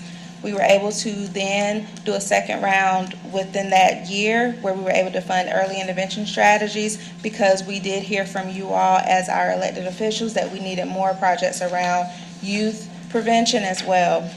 We also have an ongoing project that was talked about earlier with our Alliance Health team, where we have our Healing from Within program, where we work with the Cumberland County Detention Center to provide support there. We also were able to launch our Recovery Resource Center, which has been instrumental in being a recovery hub across Cumberland County to provide services and get people linked to services that may not exist within Cumberland County's scope of services. We also apply funding to our C4 team, which is our longest standing opioid response team in Cumberland County, which is comprised of treatment providers, community health partners, holistic partners, as well as individuals that are seeking and offering peer support services around veterans, and then also kinship care placement and those needs as well. And then we always try to make sure that we have funding available for naloxone distribution as well. In our second round of funding, we were able to fund 5 county community-based projects. With those, we did ask during our RFP process that we had behavioral health entities as well as medical community partners that were able to join together to be able to provide support to residents of Cumberland counties. Those projects were funded up to $800,000 and awarded this year. They have just recently turned in their first quarterly report where they've been able to get their programs off the ground, get staffing in place, and then start providing those services to Cumberland County residents. That project will be a 5-year project, and so we do expect to have more outcomes because of those longer project timelines. We were then able to work closer with our Family Drug Treatment Court to have a coordinator in court providing services to families there. And then we also are continued with our medication treatment program at the detention center, where we're able to provide in-house assistance to those individuals who are currently receiving MAT, and then also getting them connected to services outside of the detention center, as well as working with our post-release team that we have with Alliance Health. The Recovery Center is another center that continues to be funded through our opioid settlement funds, and with that, we are continuing to enhance services there. We offer about 13 different services through the Recovery Resource Center by bringing partners on site to be able to provide the assistance there, and clients are then able to come to one stop in the county and receive their care and then be able to navigate and sustain recovery. We continue to support naloxone distribution. We have drastically enhanced that across the county, and that also goes into our rates of seeing decreases in overdose because we're able to get more naloxone into the community. And then we also were able to fund in our most recent resolution of support with you all, our prevention education program with Cumberland County Schools, where we're able to leverage education that we started with our ARP funding to be able to support students getting prevention education in middle school, and then also working with parents and guardians through our peer support services of those students that are in Cumberland County Schools. And we also have funding available for transportation to treatment. With that, because we do not have a inpatient treatment center in Cumberland County, we are now able to take people to treatment whenever we find beds available, and then bring them back to Cumberland County once they've completed their program. And so I did want to make sure we touched on those, because we do come to you all regularly with our resolutions for funding, and these are the projects that you all are helping us fund and be able to provide to the community. So that's why we wanted to go through those individually. In our annual highlights, we've been able to provide consistent overdose recognition training. That's been to our non-traditional community partners, our first responders, our local partners, and residents across the county. We've also been able to provide supplies to the community, naloxone, fentanyl test strips, xylazine test strips, and then also training that accompanies that. We also have a partnership with North Carolina Harm Reduction, where we're able to provide syringe exchange programs. With that, we do that at our Recovery Resource Center, because we do want individuals who are in active use to be able to have access to care and treatment whenever they are ready. And forming that relationship with them at the Recovery Center allows them to let us know when they're ready to move to next steps, and we can get them connected to providers based on their needs and their readiness. We also have expanded our services to provide wound care access. Because of xylazine being in our drug supply here locally, we do see that a lot of individuals have wounds that are shown to be directly correlated to xylazine. And with that, we're able to provide supplies to help them care for those wounds, and then also make connections to those primary care and infectious disease clinics to get treatment. I did want to highlight some of the work with our MOUD program at the detention center. We were able to see 743 participants before we created our project with Alliance Health. And so that number, looking at it, we wanted to make sure that we were seeing how many people our staff were being referred to and then needing extra support. And so that's how we ended up working through the program plan and design for our Alliance Health post-release team coming on board. 169 of those participants did identify as a person with opioid use disorder and needing to be referred to recovery services. In that partnership with Alliance Health, we've been able to connect detainees to providers, provider resources, and then also that could include MAT, housing, and mental health services and employment assistance. And you all heard a story earlier of a young lady who did go through that program with Alliance Health, and she was able to maintain treatment with her MAT provider, and then also get connected to employment and maintain stability in her household.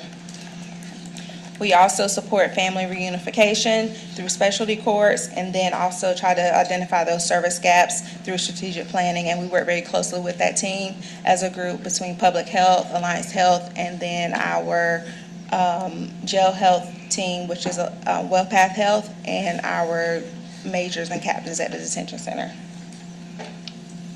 With our Recovery Resource Center, we did have 1,886 people come to syringe service. So when we look at that number, we really think about the people that we are touching each day. We have syringe service 3 days a week. And then during those times, we have additional staff on site so that they can get them connected to other programs that are county-based programs, as well as those partners through our C4 task force. In our Women for Wellness group, that is our most attended support group that we have within the county. That group is a women's-based group that supports women who are in recovery, as well as those family members that are impacted by individuals in recovery.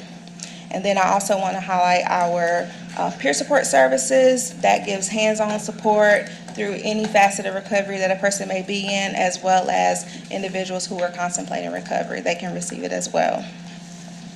We did distribute 2,597 kits of naloxone, and with that, that was also accompanied by training as well. We do have distribution boxes across the county, but we try to make sure that the highest impact is being made through education and then the naloxone being provided. We've been leveraging our state and federal funds. With that, we have our SAMHSA overdose recognition team. That's where we're able to purchase additional naloxone, also get those xylazine and fentanyl test strips. And then we're able to target those partnerships such as our barbershops, libraries, faith-based organizations, and then also I want to highlight our first responders that we do work closely with them as well. In that team, we did train 877 individuals. And then I did mention earlier our American Rescue Plan prevention education.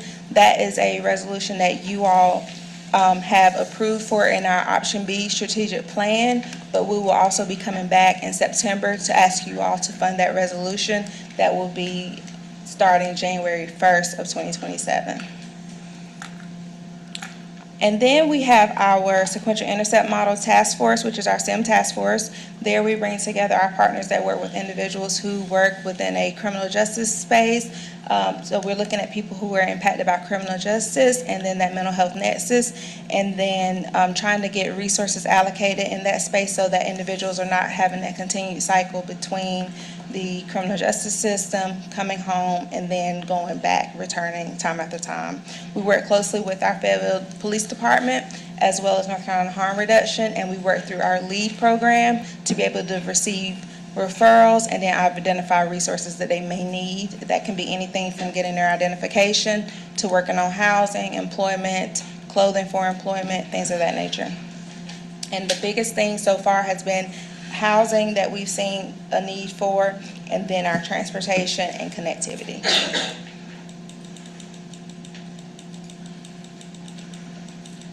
All right.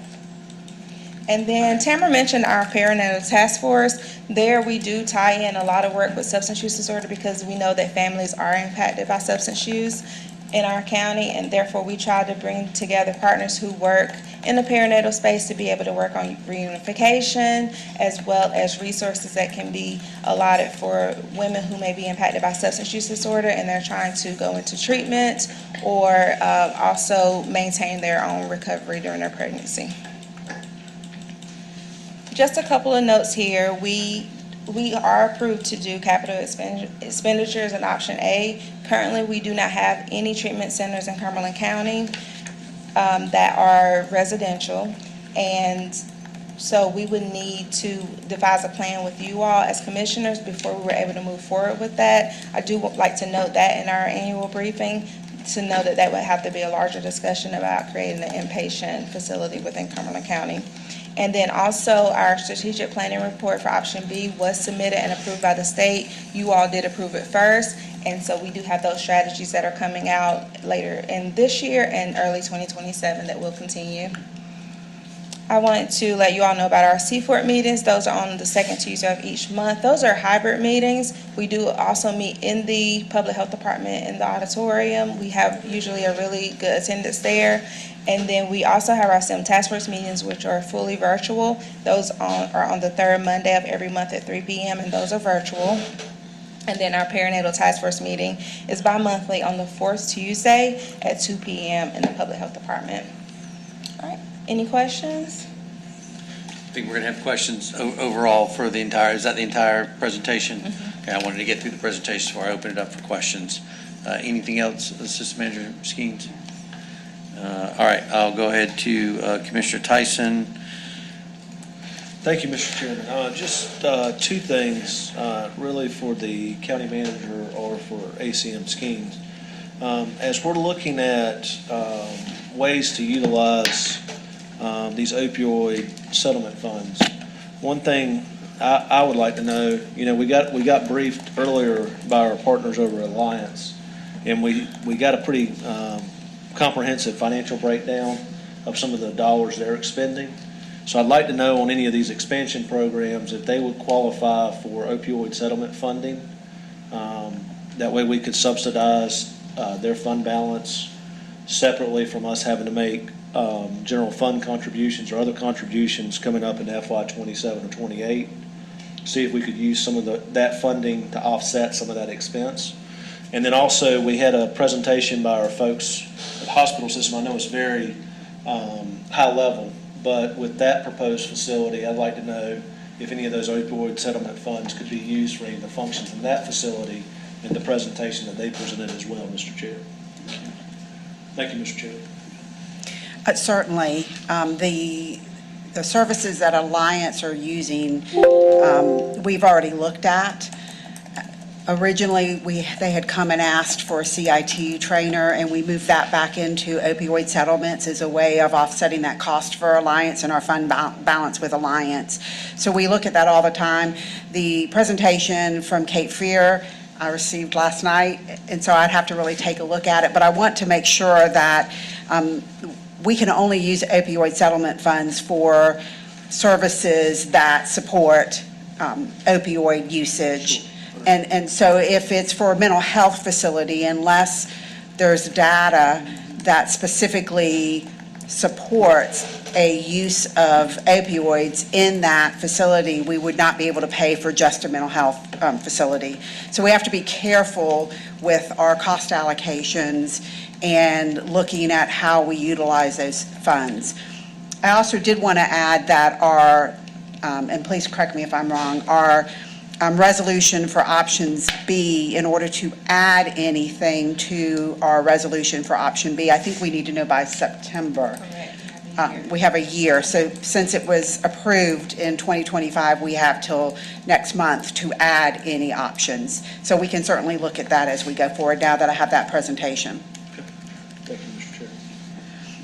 Commissioner Adams, do you have something? I forgot what I was going to say. But I think we missed the reentry piece too, because I know you talked about the court system, but you were part of the reentry part. So somewhere in there, we probably, when we talked about that transportation and all of that, we've had that conversation. And Mr. Chairman, I'm not sure, but I think whether we're moving this to, at least that opiate part, to Monday's meeting for a presentation, because we've shown them how we got the dollars and did everything. I think it's important for everybody to be able to see the presentation that was done just on that opioid part of what effect it had on the community in terms of bringing down those numbers and stuff. So that would kind of be a request. County Manager, we've got everything built out for Monday. Can we roll it to September meeting? Yes. Okay, is that acceptable? Yeah. Is that okay, Board? Commissioner Adams, you're I all don't right know with what's on the Monday. I hadn't seen the Monday agenda. I hadn't gotten that far yet. that? Well, I'm just I'm saying, still on Thursday. it's already built, so, you know, being respectful of the time, we can build it out on, if it's not timely, and we need to move it till Monday, we can bring it back to September. If that works. Okay. I'm at y'all's pleasure. I mean, I just think that at some point, the public needs to see, and they see our evening meeting more so than they see this one or the morning meeting. And Commissioner Adams, to your point about reentry, we've actually tied a lot of our work that we're doing there into our SIM task force. Right. So working with our sequential intercept map Right. and being able to identify ways that we can improve reentry. We can just put that line item in there because reentry is just important in this community, and people need to know that it exists and is working in conjunction with that SIM. Thank you. You're welcome. Anything else, Commissioner Adams? No, sir. Other commissioners? So the one request I would ask is, much like we did with the Alliance, the opioid programs, the impact of those services, just a simple email back out to us to update us when we look at the impact. Some of it was in there, but just a simple document that speaks to it, so then we're being consistent. All right, thank you so much. Appreciate all that you do. I know I've enjoyed participation in the SIM task force and have learned a lot about the data that drives a lot of the decisions we're making. So Thank you. I appreciate all the Thank work you y'all all. are doing. At this time, we'll go ahead and move to item E, unless, County Manager, we're removing that? Yes, we need to remove item E. We had a scheduling conflict with Robert Van Gien, so that will come back in September. All right, Board, we'll go ahead and move to item F, 2026 Agricultural Hall of Fame inductee recommendation. Yes, I'll turn this one over to Lisa Childers, Cooperative Extension Director, to present if she likes. As she wheels up. Sorry about that. Thank you so much. I have a very short presentation for you today. Thank you, Chairman and Commissioners and staff. The Cumberland County Agricultural Hall of Fame was established in 1989 by our Cumberland County Board of Commissioners. The purpose is to recognize a county resident that has made a significant contribution to agriculture. We have a Hall of Fame committee. They met on July the 29th and selected Mr. William Jeffrey Simpson as our 2026 nominee for your consideration. A little bit about, he goes by Jeff. He lives in our Beaver Dam community of Cumberland County. He's been farming for 50 years. He manages over 2,000 acres across 3 counties. Typically grows, very well known to grow tobacco in our community, but also watermelons. He has served as a driving force behind offering a lot of safety day camps for other farms, inviting other farms to his farm, providing intensive hands-on safety education for our seasonal farm workers that come into the county. We have talked about the public health assessment, and so this segues right into that. He's opened his farm to our public health department to conduct health assessments among his employees and seasonal workers and expose them to local services. He's been recognized as a top grower and held agricultural leadership positions across Cumberland County, and so our board felt strongly that he would be a great nominee for your consideration this year. We're fighting over who's making the Well, he played basketball with us, that's all I know. And I ate at his mom and dad's restaurant. Beaver Dam Seafood. Beaver Dam Seafood. Commissioners, any questions on this before we entertain a motion? Thank you so much for bringing this. Thanks for all the work that y'all do on behalf of agriculture across our community. Commissioner Fairclough, I entertain a motion. Oh, okay. I don't have the wording, but I would move. You've been on the board long enough, I know you can do it on the fly. I would move that we approve of the nominated inductee, Mr. Jeff Simpson. As I said, we played basketball together.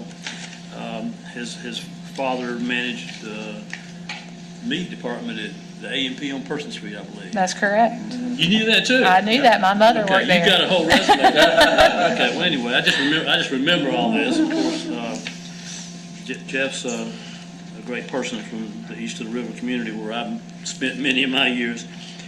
But it gives me pleasure to nominate Jeff Simpson at this time, and that we place the nomination on the consent agenda for August 17, 2026 Board of Commissioners regular meeting. Second. We've got a motion to recommend or approve the nominated inductee, Mr. Jeff Simpson, and move it to the consent agenda is where we want to move it, on the August 17th Board of Commissioners regular meeting. Been properly seconded. Any discussion or comments on the motion? Seeing none, I'll ask for your vote. All in favor, raise your right hand. Unanimous. All right. Thank you so much. Thank you so much. Board, we're at about an hour and 45 minutes. Want to be respectful of everybody's, if they need to take a break. Do we need to take a break at this time? Let's come back at 3 o'clock, and we'll move to the approval of the agenda. It gives us about 12, 13 minutes. So board will stand at recess.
All right, we'll go ahead and we'll go ahead and come out of recess, and we'll go ahead and move to item 1, approval of the agenda. We've got one just change. We'll move the order. We'll move item D to the first item. So we'll move D to A, and then there's been a request by Vice Chairman Jones to remove item C at this time as well. Commissioners, are there any other changes, requested changes to the meeting? Before that, real quick, before I go to Commissioners, County Manager Greer, any other changes from the staff side? Yes, Chairman, in the closed session, we need to add paragraph 5 for property acquisition. Okay, so we've got attorney-client and real property. Okay. All right, Commissioners, are there other changes to the agenda, Vice Chairman Jones? Thank you, Mr. Chairman. The item that I'm requesting to be removed, which is for the Department of Social Service, I am requesting that it be pulled until the September 21st meeting, as this is a request, as I am the liaison for the Department of Social Services. This is a request on behalf of not just myself as the liaison, but the Department of Social Services Board, as well as on behalf of the Director, Ms. Jackson. So we would like consideration to be able to pull that until September 21st. Commissioner Tyson, do you have something else? That answered my question. I was just wondering about the date that it was moved to. So thank you. Thank you, Vice Chair. All right. Commissioners, anything else? All right, I'll ask for a motion. Vice Chairman Jones, you recognize. Yes, I make a motion that we move item C, which is that it states for the Department of Social Services in regards to approving that item before the move, and then we can approve the agenda. No, I'm just, Madam Vice Chair, I just need a motion to approve the agenda as amended. Oh, I'm sorry. I move that we approve the agenda as amended. Changes as stated. Board, we have a motion to approve the agenda as amended with the addition of the closed item as well as the removal of item C. It's been properly seconded. Any discussion on that motion? Seeing none, I'll ask for your vote. All in favor, raise your right hand. All right. Item 2, we don't have any approval of any minutes, so we'll go ahead and move to item 3, consideration of agenda items. We'll go ahead and move item D up to item A, electrical easement request, Parkton Benson Container Site. County Manager Greer. Yes, Johnny Scott, Solid Waste Project Manager, will present this item and answer any questions you may have. Chairman, members of the board, County Manager Greer, good afternoon. Afternoon. A little cold. Thank you for that motion, I appreciate it. And thank Commissioner Adams. Thank you, Commissioner Adams. In the following request, please find that there were no changes, additions, or deletions made to the materials. You have learned how to brief us. You have learned how to brief us, sir. I believe one of the assistant managers has briefed you well. So, Commissioners, are there any questions on the item? Commissioners, are there any questions on this item? Seeing none, I will entertain a motion. Commissioner Faircloth, you're recognized. Thank you, Mr. Chair. I move to approve the service agreement, outdoor lighting agreement, and right-of-way easement for Lumbee River EMC associated with the county property located at 6625 Parkton Road, and authorize the chairman to sign the associated documents. Second. We've got a motion to approve the easement request. It's been properly seconded. Any discussion or comments on the motion? Seeing none, I'll ask for your vote. All in favor, raise your right hand. Unanimous. All right, thank you, sir. Thank you. We'll go ahead and move to item B, Cumberland County Detention Center Jail Health Plan. Yes, Heather Skeens, Assistant County Manager, will present this item and answer any questions you may have. Good afternoon. There are no changes to the items that were uploaded in your agenda packet, and I'm happy to answer any questions related to the jail health plan. Commissioners, questions on the jail health plan? Are there any substantial updates from previous year? No. Okay. Anything you'd like to highlight out of the packet for? The only thing I would highlight is that we are a bit late on getting this plan in front of you all, and the detention center and the sheriff are concerned that they do not have a current jail health plan that is signed in case one of their auditors come by. Gotcha. Any other questions, commissioners? Seeing none, I'll entertain a motion. Commissioner I would Fairclough, you're say, in recognized. light of what she just said, can we agree to go ahead and pass this today? We can approve this at this meeting today, which is my intent. Yes, sir, thank you. Okay, well, I'm reading what the motion says or what the request is, and that's to move it to Monday, so Yeah, I'm gonna ask to do it today. 10-4. Any other questions or comments? I'll entertain a motion for this item for approval today. Commissioner Tyson? Thank you, Mr. Chairman. I make a motion that we approve the jail health plan as presented. We authorize the chairman and county manager to sign their certificate of approval and adoption as of the meeting today. Second. We've got a motion to approve the detention center jail health plan effective as of today. It's been properly seconded. Any discussion or comments on that motion? Seeing none, I'll ask for your vote. All in favor, raise your right hand. All right, board, thank you. We'll go ahead and move to the next item, Tobacco 21 Resolution. County Manager Greer. Yes, Heather Skeens, Assistant County Manager, will present this item. There was one change. The cover page or the cover memo wasn't attached. We added that this morning, but outside of that, there have been no additional changes to this agenda item. And I'll turn over to Assistant County Manager, Heather Skeens. Heather. And thank you for that. We can go through the Tobacco 21 presentation to support the resolution that the Health Department is requesting the commissioners to support. It has been reviewed with the Board of Health, and they have supported the resolution. I do have our Regional Tobacco Control Manager, David Robertson, here, who can go through the presentation. We'll take guidance from the board. Board, do you want to hear conversations around this? Actually, I'll just take questions. Go ahead, Commissioner. Mr. Chairman, if we're going to hear it, I think we hear it on Monday so the whole community can hear it and not hear it today and then try to put it on the consent agenda on Monday, because I think we talked about the vape a long time ago. This is just important to our community. And if we're doing a resolution to the delegation to the state, then you want your community behind you. And if they hear this, I think they understand what this is about. So I think we should have it as a presentation on Monday afternoon. On our Monday meeting. I agree. Commissioners, any other questions or comments? You okay with the direction? We'll go ahead and we'll move it to, we can have a motion to move it to an item of business so it'll be presented and approved at the board. Any other questions? I'll entertain a motion from Vice Chairman Jones around those lines. Does you have questions? No, I don't.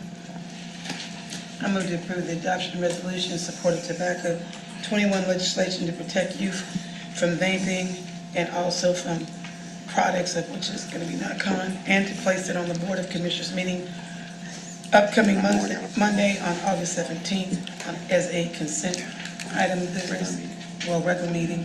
We're going to spend on the consent agenda? Or No, we're going to put it on the item of business.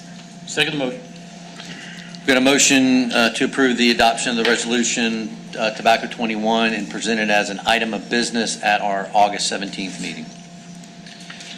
Been properly seconded. Any discussion or comments on the motion? Commissioner Tyson, you're recognized. Just for clarification, Mr. Chairman, are we approving the resolution today, or are we just voting for it to be presented to us at the meeting? We're moving it to the meeting for adoption at the meeting. Okay, so we're not adopting it today. Okay, I'm good. Thank you. Any questions? Other questions? Commissioner Fairclough? I don't know if this is germane to the motion, but will this have to go back to the House, or is it just continuing over? I guess that's a question for David. Thank you. The resolution is just to show our support to the House. It's won't be reflected in any of the delegation at all. It's just to show support from Cumberland County. I think I kind of understand that. I was just wondering, in the General Assembly, It has been. the House has already passed it, but will they have to go back to them since there's been such a delay? Yes, the Tobacco 21 one hasn't been, as far as I know, it hasn't been passed yet, so it will have to go back, yes, sir. Thank you. Board, any other questions on the motion on the table? Seeing none, I'll ask for your vote. All in favor, raise your right hand. And Commissioner Fairclough, just as a point of reference, so it has not passed the Senate. Right. I would not anticipate, if it hadn't passed the Senate, it would need to pass the Senate before it would move forward. So it's passed the House, it just hadn't passed the Senate. So nothing would go back. Our resolution would just go in a packet to show support if it ever got on the floor of the Senate. So, all right, I think that clears that item. We'll move to project updates. Move the first one, the Aquatic Center update. County Manager Greer. Yes, Commissioners, there's only really one additional update. The kickoff meeting for the feasibility study would be held on Wednesday, August 26th at 1:30 p.m. And we'll start scheduling the community meetings and a comprehensive date for the feasibility study. A lot of people have been reaching out to me about being on a committee regarding this, so we'll be bringing that back after the kickoff meeting. I don't know why I want to say cookout, but You must be hungry. yeah. So that's the biggest update right now.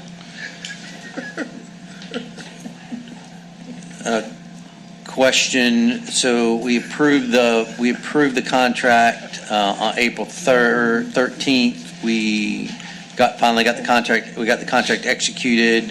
August 26th is the first kickoff meeting. The anticipated total timeline on this, is it still a 6-month, or what's the time frame on this? Apologies, what's the time frame? I'll provide an update. I want to kind of compress that timeline after I speak with LS3P. I will hope that we can take it from 6 to probably 5, no more than 5, somewhere around 4 months.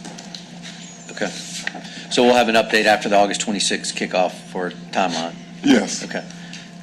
Board, any other questions on this item? All right, we'll go ahead and move to item B, Crown Theater and Arena Modernization and Renovation Update.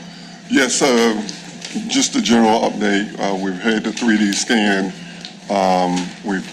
Since the last update, since June, we've had structural facility assessment that we're evaluating, and then we're looking at the scope and programming. One thing, TTH, or Turner Townsend Henry, sent out a survey. We want to make sure that you get those your responses back to us as soon as you possibly can, because we want to start looking at the programming and bringing that back in September. We have a community meeting or stakeholders meeting on August the 20th next week to kind of discuss the general direction of the program or the project. And outside of that, there's some additional items we'll discuss at a later time. And I'll take any question anybody has. Commissioners, questions on this item? Commissioner Adams, you recognize. And Mr. Manager, on your Cumberland County Arena and Theater Advanced Planning, which goes all the way through November, which is good, it says that the report from SFLA would be finished on 8/6. Is that going to be published so that everybody can see that? It was done. It said it was it was going to be finished on 8/6. Yes. It's finished. I would say it would probably be first part of September. There's some things we have to go through. I need to make sure before we publish the report. Commissioner Adams, any other questions? I mean, if they finished it and it's been done, I mean, I don't understand why we're waiting until September.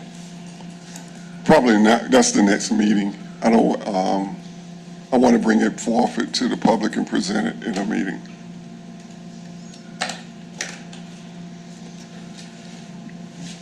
Thank you, Mr. Chairman.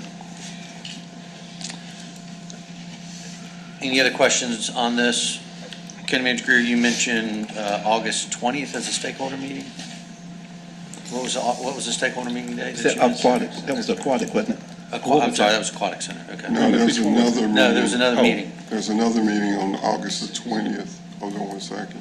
Is that with the Civic Center? Civic Center. So you're updating the Civic Center Commission? Okay, gotcha. And that report would be the them on that, because, I mean, they Yes. need to see it. Okay. All right, thank you. And then September, you'll have your working group or the September is stakeholders. Okay.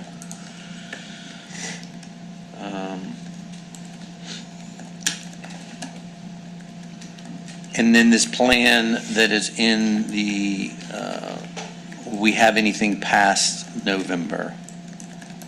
Not at this time, because we need to develop the scope. And once we develop the scope, then we can expand beyond November. And Board, I would just remind you, if you have not taken that survey that was sent out by by TTH, please make sure you do that. Your input is needed as we move forward towards the September work session or agenda session. All right, any other questions around the arena and theater modernization and renovation? All right, we'll go ahead and move to item C, Unhoused Support Center, update on that. That will be in closed session. Okay. Any public update on that? None at this Okay. time. All right, so no change from last month. Okay. County Manager Greer, our next topic, water and sewer updates. I'm assuming there's no updates on that as well? No updates on that right now. All right. I believe that covers all our project updates currently. And we'll move to our monthly reports. The first one, our finance report. Well, let me block them this way, Board. Are there any questions in regards to the monthly reports? So we have finance report, health insurance report, fee waiver report, WellPath LLC quarterly report, billing for out-of-county residents report, grant update, and capital improvement projects report. Any questions? Commissioner Tyson. Thank you, Mr. Chair. This is in regards to our health insurance update report. I know we had received a request from our ABC Commission relating to looking at possibilities to join our health plan. I understand there was a meeting this week, and just wanted to see if there was anything that could be shared at this stage of that meeting. Yes, I met with the Chief Financial Officer and the General Manager of the ABC yesterday, I believe, and we talked about the differences in insurance plans and reviewed what type of insurance they were looking at, meaning primary health, dental, vision, et cetera. They currently pay less per member for their administrative fee, and it would require them to have a substantial additional payment to the county in order to bring it up to what we pay per member per year. They pay 13 and some change, and ours is about 17,000 per member per year. In addition, they were concerned about the W-2 and how they would report the insurance on the W-2, since they would not be providing it, but we couldn't issue a W-2 since they're not our employee. And lastly, we talked about our ordinance, which currently only allows us to insure Cumberland County employees, and that we would have to bring that ordinance back to the board to change that ordinance to allow individuals that are not Cumberland County employees. So their plan was to take it back to their board and have a discussion about that, and then let me know how they wanted to move forward. Gotcha. Thank you, Mr. Chairman. Commissioners, additional questions on the monthly reports or questions? I just have one Commissioner question. Adams. So, just make sure I understand that last kind of comment, that you'd have to open it up beyond Cumberland County employees. Correct.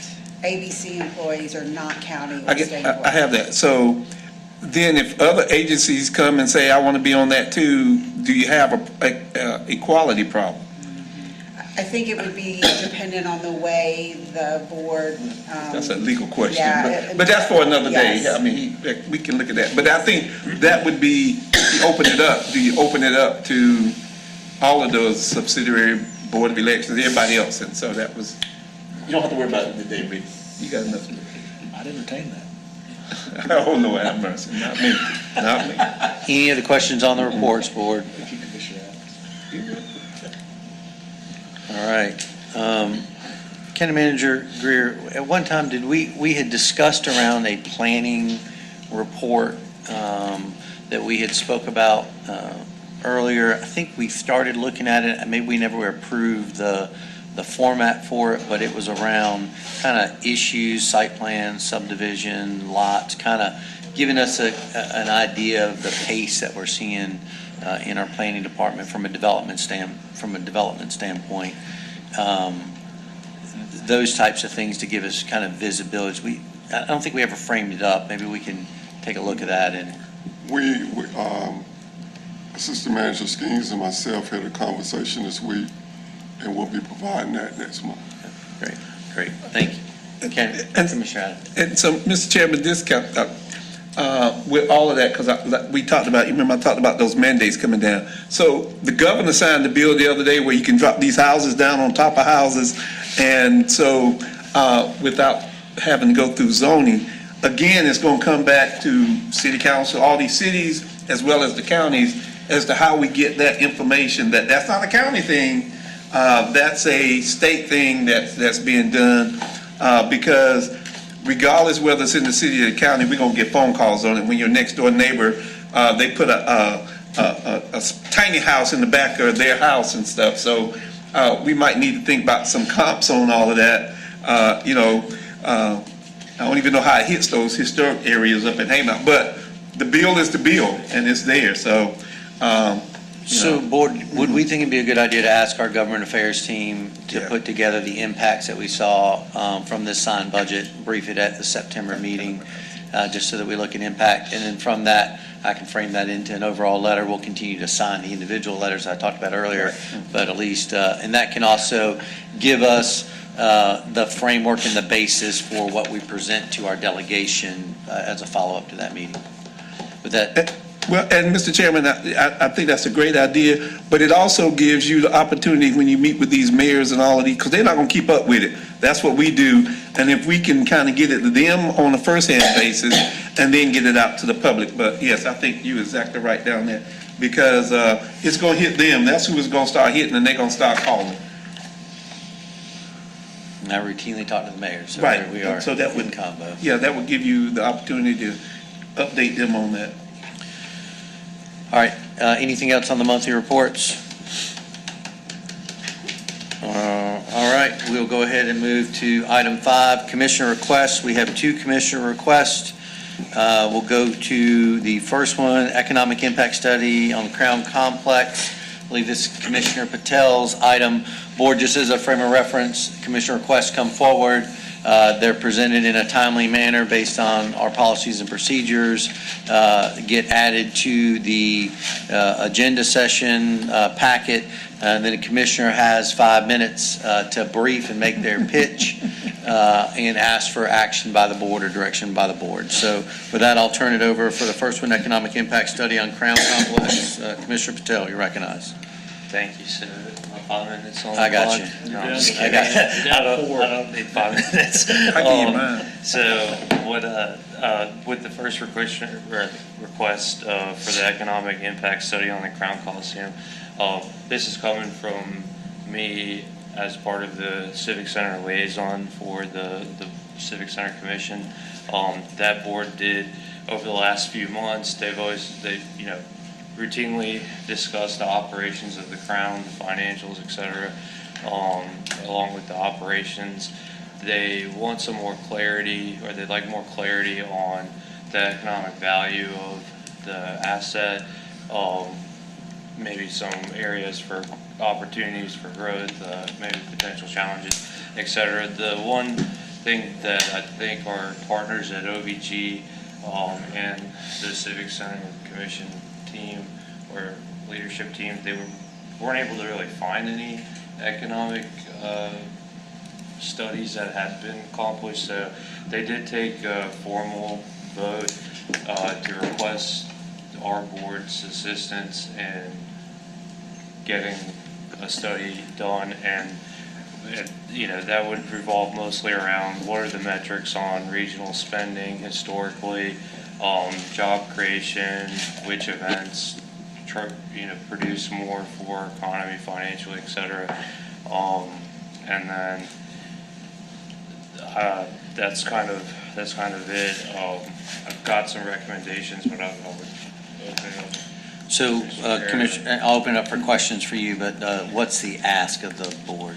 So I think the ask from the Civic Center Commission is for us to fund a economic study. There's the money. I believe we may have some partners that, and I don't want to speak for the TDA, but I think the Tourism Development Authority, as they do work pretty closely with the Crown as part of their kind of mandate with the occupancy tax. They could be a good partner, especially with the CVB having a lot of internal tools. If that's a route this board chooses on. I personally think we should support the Civic Center Commission's ask. They do work for the community and there are appointments. All right, questions, commissioners, Commissioner Adams? I think it's a great thing. You always should have an economic study as to what it is. I would say one of our partners would be Fayetteville State with that Masters of Business program and the hub that we actually give money to. They would have that, and they do a 5-county region anyway with that hub. And so that would be, and they've done an economic study before, I think, for the city or whatever. So they have the capabilities to be able to do that. So I would support that. And I think we probably get a decent price out of them. You talk to the trustee board. I might maybe talk to the chairman and see what we can do. But I think using local people is good. Most people go to NC State and use, what's his name up there, but he retired, but he's still doing it. But we can use local, and they've done an economic study in this area before.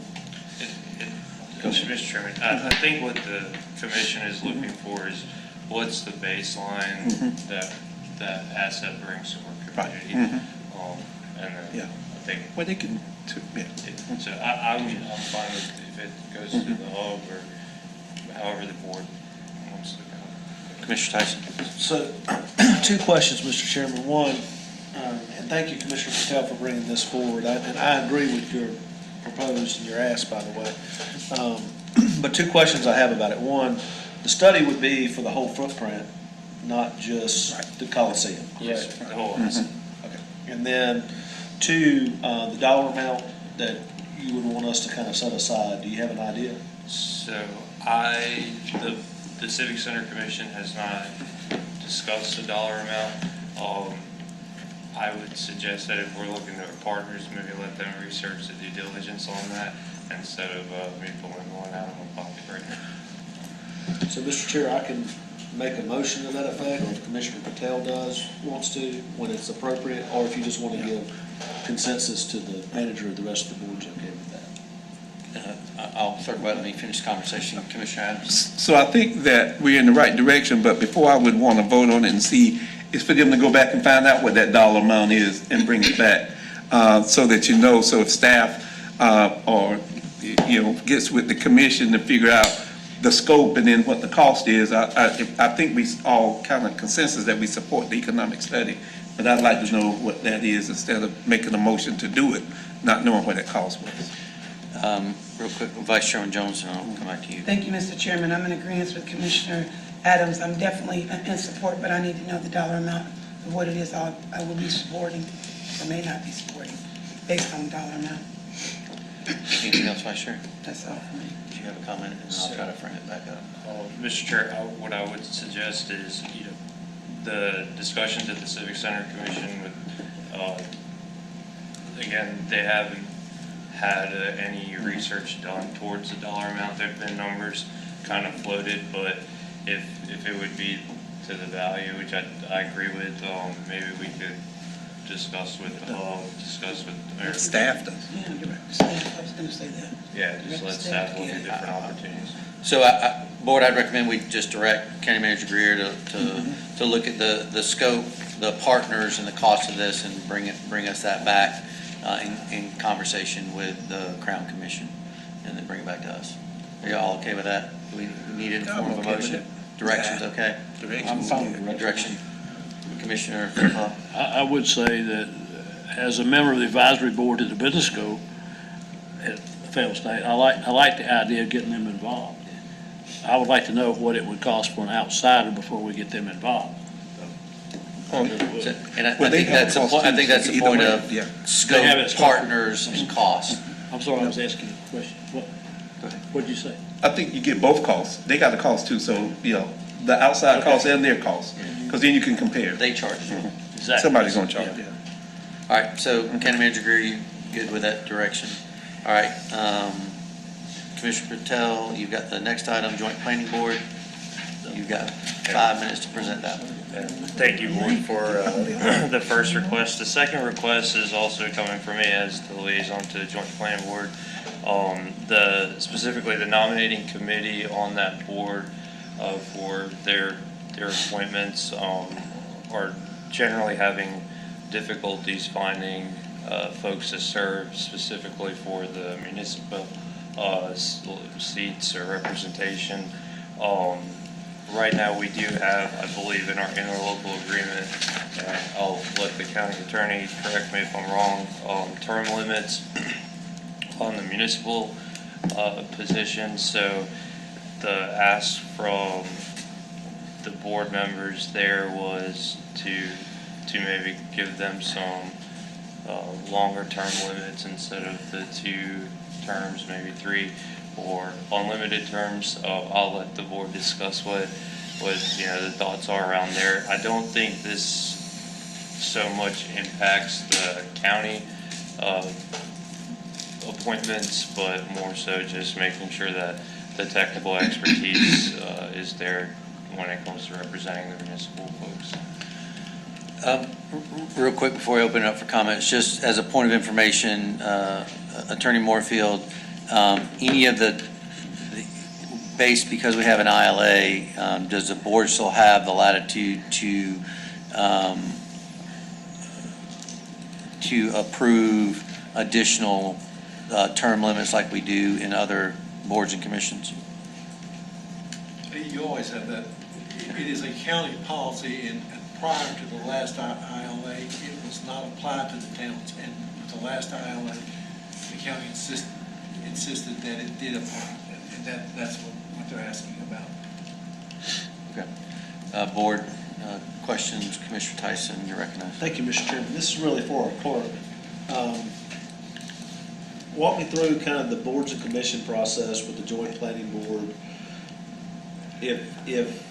Do we get nominations and applications that come through our website that then goes to the municipality, and the municipality reviews it, gives a recommendation, and it comes back for a boards and commissions committee to vote on? Or is the municipality gathering that application, voting on that, and then sending it over to us? They receive all the information. We do not get anything until they send it to us. So one thing, Mr. Chair, that I would say is, would it be beneficial through that process? Did you have, real quick, did you have something else? We don't do those appointments. Right. We don't vote on those. We just get the information. We don't vote on their appointments at all. Right. Okay. Yes, Right. So we don't have to confirm them. Correct. We do not. No. And That's so theirs. so the question is really adjusting the ILA to not restrict the term limits. Or, Mr. Chair, could we offer to the municipalities, if they're having a hard time recruiting somebody, could we offer to let that person come through the county's application process, send them the applicant pool? If they're having, because our communications reach is going to be a lot bigger than the municipality's reach. So if we could offer that as an additional service to them so that we could help increase their applicant pool.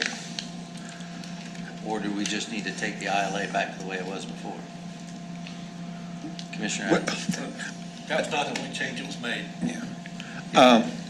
Yes, if you go back, you change all Well, I'm other just stuff. saying we Yeah. amended. But, one of the things that happens is that, like Linden is only 1 square mile. And so when they're trying to do somebody within that 1 square mile, but Linden went outside of their town and appointed somebody, not even from their town. So they have that ability already to do that.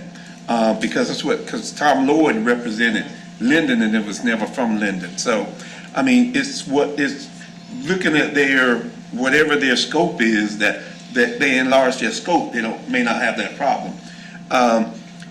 As people, this is a very transient town, so there are people moving into this town all the time, and if you give people 3 successions, if I move into an area and I might want to serve, I may not even have that opportunity because I might have to leave before then, because the terms are how long? I think the 3 years. That's 9 years for somebody to sit on that board. That's a long time to be able to do that community. And so, I wouldn't be in support for going longer than those 2 consecutive terms, because I believe that there's an opportunity to find some people, and hopefully we grow and get more people, because if we keep rezoning some of this stuff out in Grays Creek and Bethany and all of those places, there are going to be people moving in these areas, and I think they will be able to have some of that opportunity. Commissioner Tyson. So, Mr. Chair, I'll just offer this to the board to think. So currently, in our policies for our appointments, it's 2 terms, but the board can vote to go to a 3rd, if we so choose. So I think if we're in agreement that policy is good for our board, would we not want to offer the same thing to our municipal partners if they're going to make that recommendation back to us? It's 4-year term? Oh, Attorney Moorfield, what? The provision is the term of membership of the Joint Planning Board shall be for 4 years. No member shall serve more than 2 full terms, except that upon recommendation of 2/3 of the Joint Planning Board, it may recommend a 3rd full term to the governing board making the appointment. That's what's in the agreement. So does that kind of... What change were you recommending, Commissioner? I'm kind of being the messenger here from the nominating committee and the joint planning board. I think to Commissioner Adams' point, there are a few folks on that board representing communities that they don't live in. I think one of the concern is, we just recently had someone step off, and that was a representation for Stedman, Wade, and Godwin, I believe. So 3 municipalities didn't have a rep on that board. So it did take a little bit of time for them to get someone installed, and cases in those areas typically are run more, or the board relies heavier on the rep from those those municipalities respectively. So I think really where the nominating committee on the joint planning board's having a hard time is finding, regardless if they're in the municipality or outside, are folks that have the technical expertise to come in and be of value and not have to take maybe 2-3 years to learn everything, because it's not just their municipality, it's every single one plus the county ordinances. So I guess I come back to, so we've got 2-year terms plus the Joint Planning Commission can recommend back to their municipality that the 2/3 vote, that they could extend it. So you've got the flexibility there. Maybe it's we have a conversation that we augment them maybe with some communications arm to get the information about the availability of the boards and positions, or try to help them recruit. I don't know what the ask is based on that. Commissioner Adams recognizes. This doesn't solve that problem that you just had. If somebody steps down, and you got a problem getting that, extending the term doesn't solve that problem. You see what I'm saying? So I think with the flexibility they already have, they can do what they need to do, because the town would be prepared knowing they're coming out.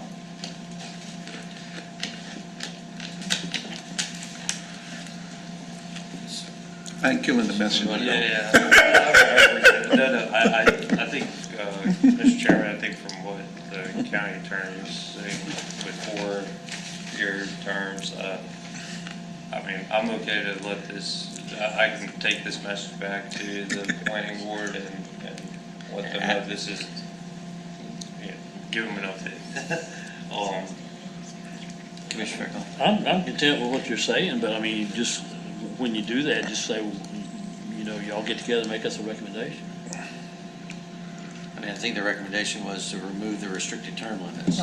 But I don't think this board's recommending, unrestricted term limits. And I think with that flexibility that they have to be able to do that, the town can go to that joint boarding place and say, that person's been on there 8 years.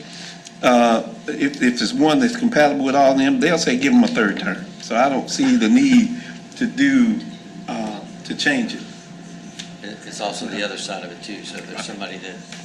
You don't? It's a balance situation. It is a balance. Anything else? No, sir. Any action for this one or any direction? I think Commissioner Patel's going to take it back unless you want action. I prefer to take it back, and I can bring you a recommendation for the board if they have one. All right. Mr. Chairman, I don't mind providing Commissioner Patel with a short memo, a sort of a summary of this, because I think some of the towns think they have to come from their jurisdiction. Okay. Let's do that. Let's do that, and we could pin a note out to the municipalities as well if we need to do that. So maybe that's our action if that is helpful. All right, so our action is, board, if you're okay with, we'll have the county attorney, what he just offered to do, and then we'll send that out to each of the municipalities that participate in the joint planning. All right, anything else on that item? Seeing nothing else, we'll move to item 6, closed session, and I'll entertain a motion from Vice Chairman Jones to go in closed session. Yes, I make a motion that we go into closed session for attorney-client matters pursuant to NCGS 143-318.11A3. Also, we need to go into closed session for real property acquisition pursuant to NCGS 143-318.11A5. Is there a second? Second. We have a motion to go into closed session for attorney-client and real property acquisition. It's been properly seconded. Any discussion on the motion? Seeing none, I'll ask for your vote. All in favor, raise your right hand. And Madam Clerk, if you'll secure the room.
Okay. All right, at this time, I'll entertain a motion to come out of closed session. Vice Chairman Jones, you're recognized. Thank you, Mr. Chairman. I move we come out of closed session for attorney-client matters pursuant to NCGS 143-318.11A3. Also, real property acquisition pursuant to NCGS 143-318.11A5. Second. Got a motion to come out of closed sessions and properly seconded. All in favor, raise your right hand. And as a point of record, there is no action for us coming out of closed sessions that are required. And this time, I'll entertain a motion to adjourn. So moved. Second. We've got a motion to adjourn, so properly seconded. All in favor, raise your right hand. And we're adjourned.